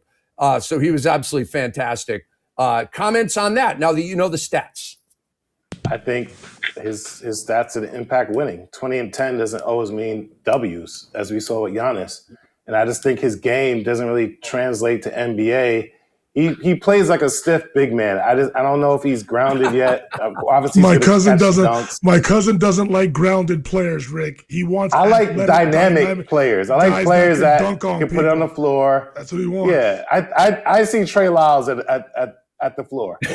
Like, he's gonna get buckets, but are you gonna impact winning? I love it. And I see with Caleb Wilson. I do see Sean Kemp. Look at his highlights. Just look at how he dunks, how athletic he is. They're explosive. And he's also a great person. Like, when he was interviewing during the finals, he spoke very well. I like the way he carried himself. I like the confidence he had. I think that translates on the floor as well. And so I see a lot of potential in Caleb Wilson. And you know what? I just thought of this too. The Jazz have to take Darren Peterson regardless, because look, that's your best chance of getting AJ DeBonsa, right? That's number 1. Number 2, the Jazz are already stacked. If you have Keontae George and Darren Peterson as a backcourt, that's actually a better backcourt than Trae Young and Darren Peterson, in my opinion. But the only difference is Darren Peterson doesn't want to be there. But then you have Triple J, Jaren Jackson Jr., you have Lauri Markkanen, and potentially Kessler Edwards, and whoever other big they may have just lurking around there. So, you know, I think they have Kyle Filipowski. Walker Kessler. Yeah, whatever. I don't care about him right now. But all I can say is that the Jazz actually have a very great starting lineup if you add Darren Peterson to that mix. And so the Jazz, it behooves them to just pick him. He's the best player that fits. And you also have the best chance of – I don't think you're as excited to trade Cameron Boozer for AJ DeBonsa. I don't. So I think it's going to be Darren Peterson if what people have been saying are right in terms of the comps. So I'll say this. There is no way I am letting a player tell me who I'm drafting. If I'm Danny Ainge, if I'm Pat Riley, if I'm Leon Rose, he doesn't want to come here. I don't care. He's the pick for us. We're going to get him in our program. We're going to pour love into him and his family, and we're going to roll out the red carpet, and we're going to change this. We're going to fix this. And I love that Danny Ainge took Ace Bailey last year.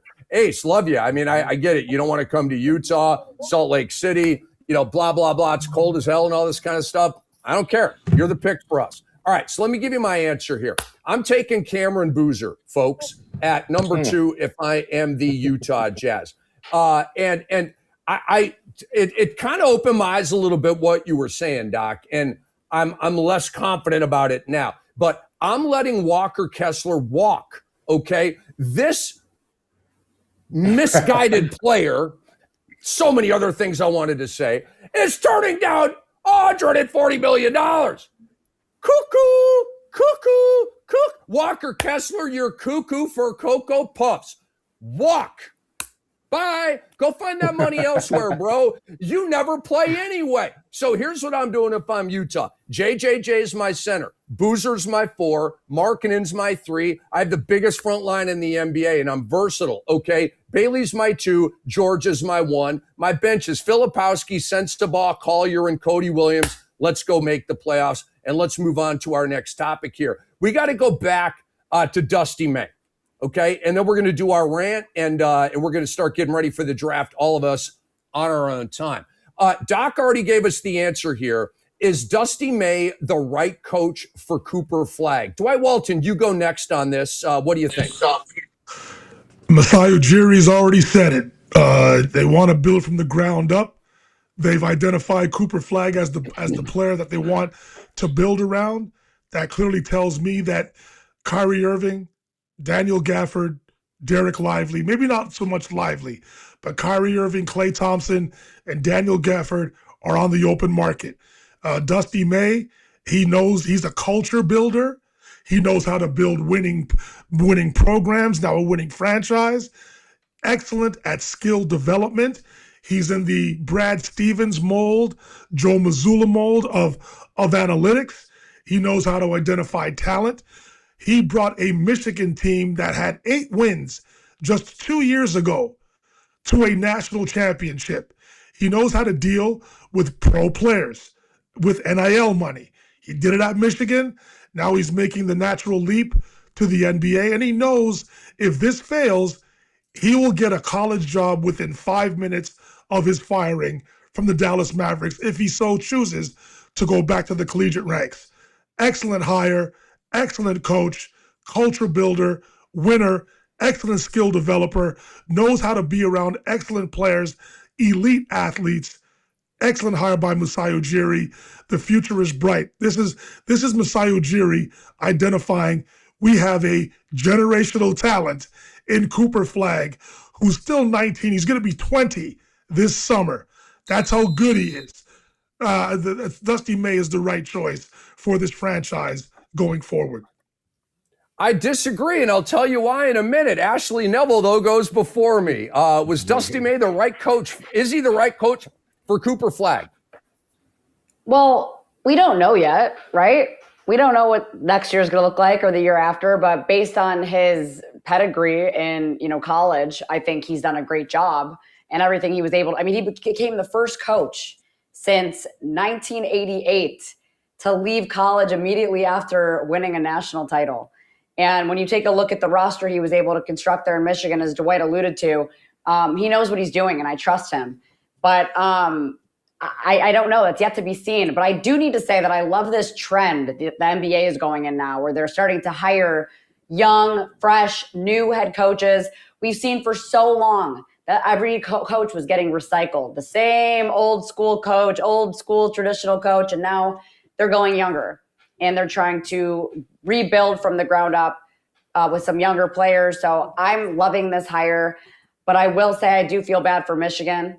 Now they're going to have to go back to the drawing board, and all these players that came to play at Michigan are now going to have to reevaluate what they're going to do next year. So we could take a look at everything that's happening in Dallas and be excited that he's finally getting a head coaching position. But I'm looking at it from a different perspective now, and I feel bad for Michigan. But what are they going to do? What are they going to do? They just lost their coach that led them to the national title. All these recruits that you have there, they're going to have to figure that out. So I am happy for Dusty. I'm excited for this new chapter, and I do think he's going to make a difference. Was Larry Brown that coach, Ashley, in '88? Yes, he was. Yep. And I'm going to begin my response by saying the last coach directly hired out of college to the NBA was John Beilein, and it was a disaster. It was a catastrophe. It was a natural disaster finds the NBA. Guys, Mitch Johnson just showed us the answer to this question. Young stars like Flagg, Wemby don't need rookie head coaches in the NBA. Young stars like these need veteran coaches for 2 reasons. 1, the wisdom they can impart to the player. NBA wisdom. 2, they won't make critical mistakes in clutch moments to lose games like Mitch Johnson did, like David Blatt did with LeBron, like Adrian Griffin did with Giannis that lasted half a season. Like Jim Boylan with Zach LaVine. I could go on, okay? The Mavs are not as close to winning big as the Spurs, clearly, but what if the Mavs are healthy, they keep their guys, and they're a little bit ahead of schedule? Will Dusty May push the right buttons in a play-in game or a first-round playoff series? He's never coached in the NBA before. That's a problem because the Mavs, in their ownership, they're dreaming big with Cooper Flagg. They think Cooper's going to take them to a chip. How long are you going to wait for Dusty to get his NBA chops? I don't like this hire. The NCAA tournament is not an NBA playoff series or an NBA one and done. It's a big step up. I believe May will last 2 seasons in Dallas, and they will fire him, and they will move on to the next shiny toy down there in Dallas. So I do not like the hire. And so it is rant time, guys. And I want to shout out the ladies. My rant is all about the ladies. And I want to start with Serena Williams. I kind of can't believe this, but it's Serena Williams. It's the GOAT of women's tennis. She's coming back.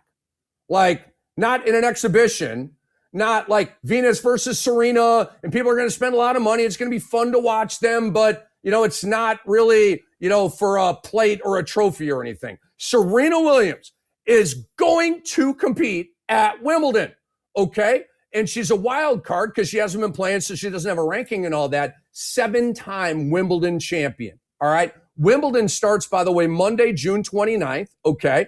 And it'll run for 2 weeks. But that is, let's see, 1 week from now.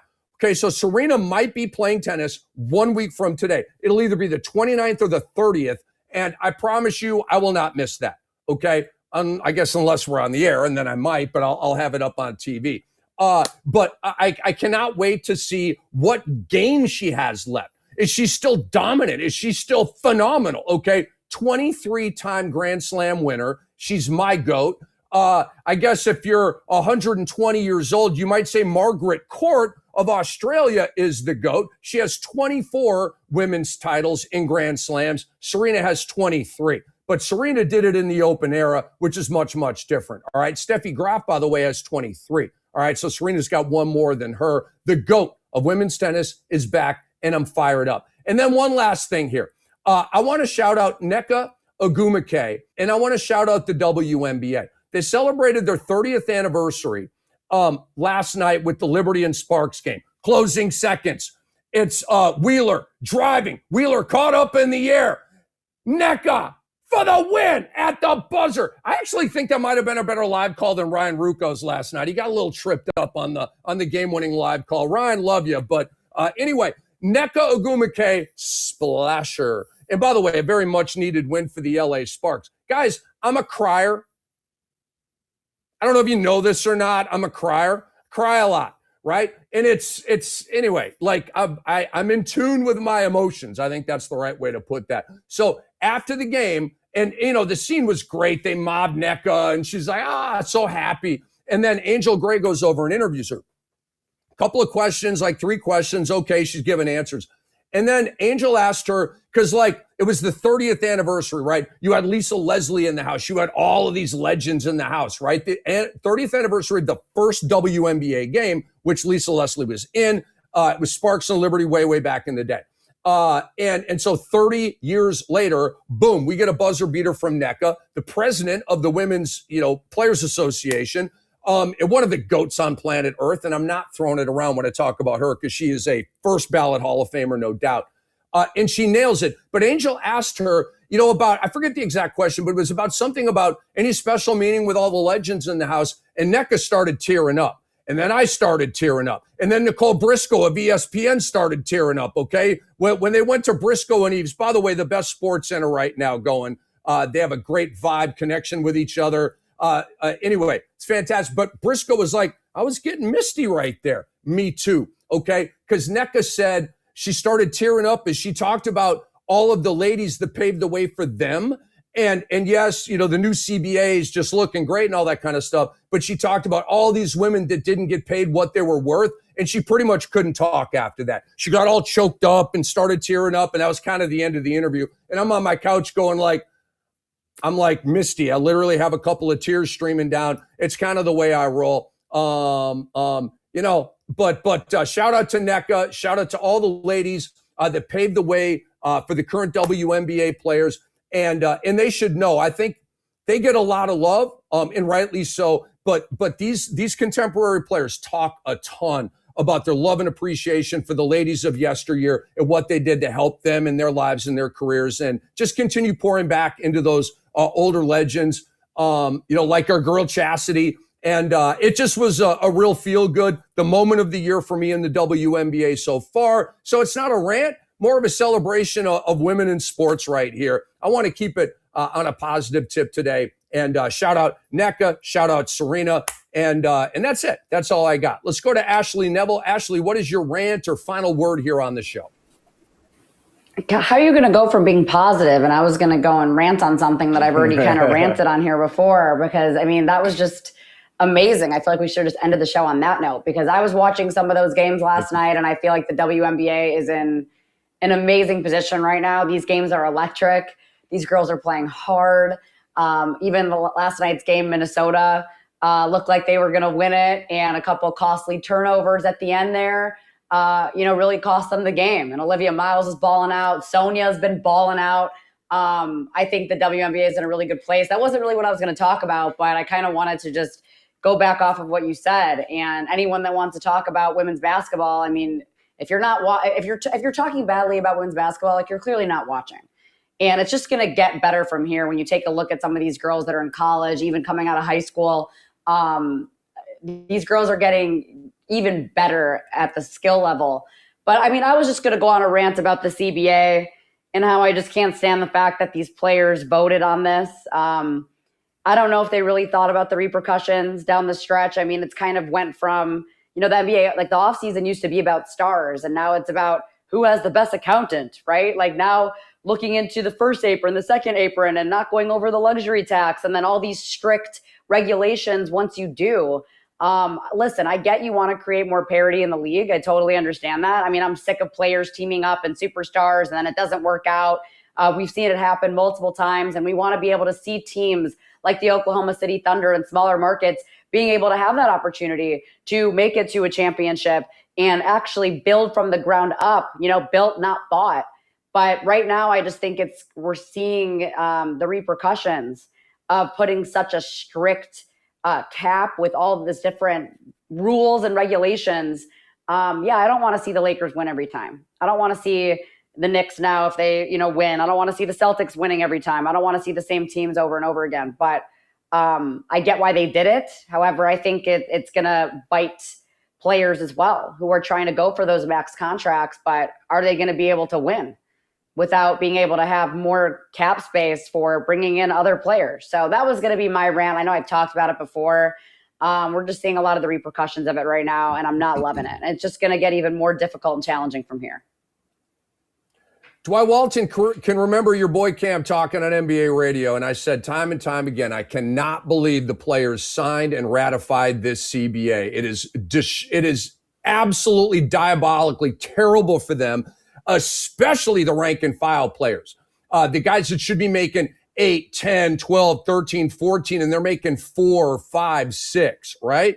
Terrible CBA for the players. Super league and team owner friendly. And that's all I got. Let's go to the uninsufferable Dr. X for his final word or rant. Yeah, I think Jaylen Brown should be studied with the concept of self-sabotage. And also with the famous skit from Dave Chappelle, when keeping it real goes wrong. I know he's a smart guy. I know he has the IQ, but you got to read the room. Don't rock the boat. His statement about this was his best season ever, and this is what he didn't give context, and his timing was horrible. His team was up 3-1 against the Philadelphia 76ers, and I know people want to say, "Oh, Tatum didn't play Game 7." Well, Joel Embiid didn't play Game 1 or 2, and that team with Tatum, who was not complaining of any calf tightness or anything, lost at home to Philadelphia 76ers without Joel Embiid. Then they go on to continue to lose or win. And then when Joel Embiid comes back, they do have Tatum for one of those games, and then they're not able to win that game, a closeout game. Then they're not able to win in Game 7 without Jason Tatum. And then he goes on air with his boys in the background and then says, this is his best year ever, after he won a championship as the Finals MVP, as the Eastern Conference Finals MVP. All of that said, it's just self-sabotage. And now people don't trust you. I mean, you're already not on Team USA. I'm not saying don't say what you believe, but give context, work on your timing. You know, when keeping it real goes wrong, you don't have to always have a voice in the mic, and just also respect the point in time that you're in. You know, the organization you're with, the people that have backed you, the people that have supported you, the co-star that has supported you in Jason Tatum. Like, was it that important to offend someone that you've built with, this organization that you won a chip with? Like, to me, it just screams narcissism. It screams personality disorder.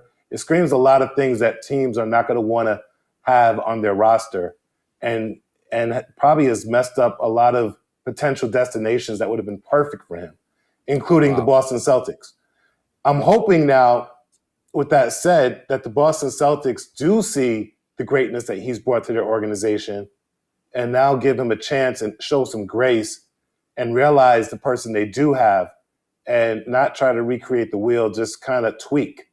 You know, take a page out of the Knicks book. You don't have to blow up the whole roster like we did when we got Melo, even though I am thankful for those years. But just tweak and realize who you do have in your organization right now. And my last point would be for Giannis. Retain your power, man. Retain your power. You are one of the best players in the world. You should not be saying that you're going to sign a deal or an extension for any city. They haven't proven to you anything. You don't owe anybody anything. Wait to see what they have built for you. Wait to see the environment they have built for you first. And then as a free agent, say, okay, you have a year to build a place for me to be happy with. Let's see what you guys can do with that.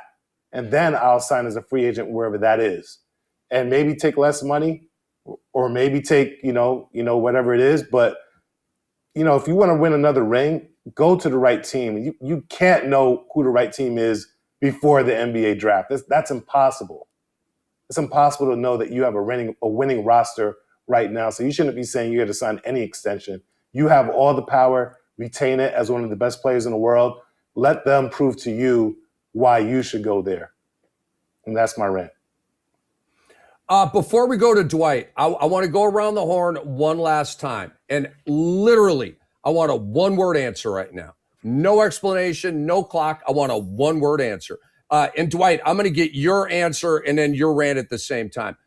Dr. X, which team? Giannis, by the time we're on the air next, Giannis is going to be on his next team. Let's just get a prediction on the record. Is Giannis going to be with Boston or Miami? Give me one word. Miami. Okay. Ashley, Boston or Miami? Boston. I also think Boston. So Dwight, Boston or Miami, and then take it away. Giannis Antetokounmpo is going to be with the Boston Celtics. I just think because they have Jaylen Brown coming to Milwaukee, I think that's what it is. But my sleeper team, somehow Jaylen Brown might, if it's not Milwaukee, Jaylen Brown is somehow going to end up in LA with the Clippers, because I think Milwaukee covets the number 5 pick and possibly Keaton Wagler. But that's something else, another turn to the story. But my rant is included in this, and I've spoke about it ad nauseum. I'm going to say it again. I'm happy where the NBA is. And the players signed off on this collective bargaining agreement because they were sick and tired of seeing these super teams. They wanted the league to have the parity, the equal opportunity to be able to compete for a championship. And now I've said it again, 19 teams were above 500 this season. That's why I hate it, especially for Knicks fans. And I'm gonna back the Knicks fan today. It's a disservice, and I think it's an insult to the Knicks to say that the Eastern Conference was weak. It's not the Knicks' fault that they were just that dominant. They were a great team for a reason, and they deserved the NBA championship.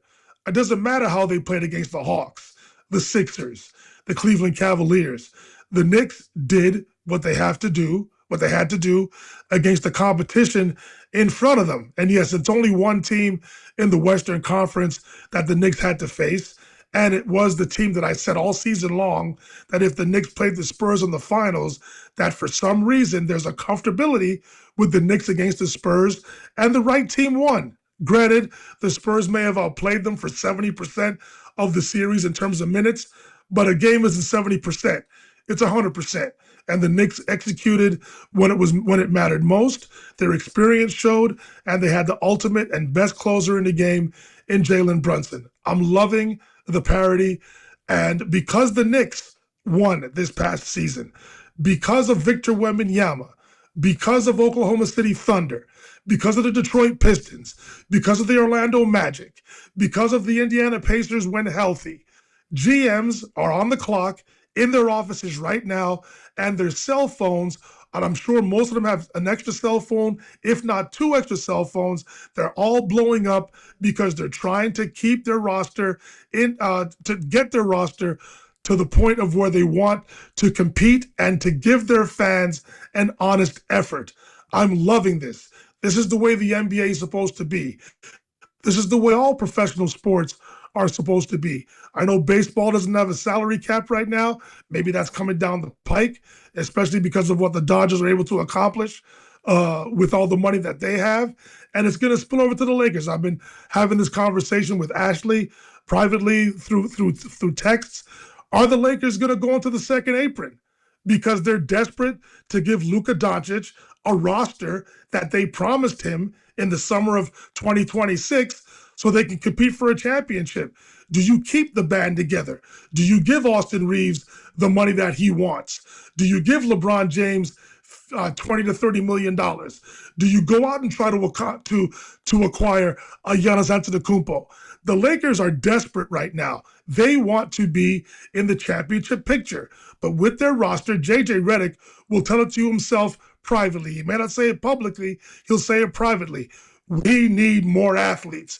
We need more players that can dribble, pass, and shoot. We need more players that can defend teams like San Antonio, Oklahoma City, and the younger teams across the league that could take players off the bounce and expose non-defenders. It is what it is.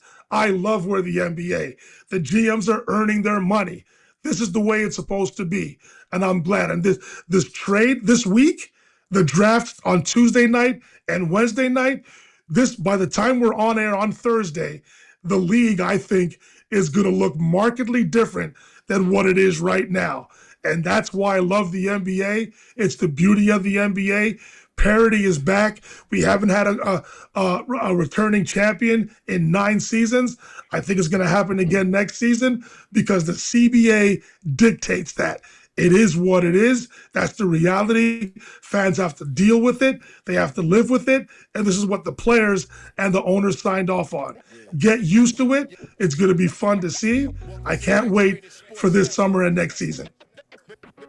What do you think, guys? 5-hour show on Thursday. We're going to have a lot to stum up. Hey, Kai and Jason are like, no, not a 5-hour show. It'll probably be 3 banging hours, though, ladies and gentlemen. Drew Gooden, former NBA player, he's with the Wizards broadcast team right now. He will join us. Obviously, the Wizards in the catbird seat at number 1 or the pole position, however you want to say it. Huge thanks to Kendall Gilt for joining us. Huge thanks to our guy, Jason Arambulo and Kai Josephson behind the glass. You guys are amazing as always. For Dwight Walton, the uninsufferable Dr. X, Ashley Neville, we love all of you out there too. Subscribe to our YouTube channel, Beyond the Surface on the X-Rated Sports Network. I'm your boy Cam. We will see you on Thursday at 2 p.m. Enjoy the Giannis festivities, enjoy the draft, and we'll see you then.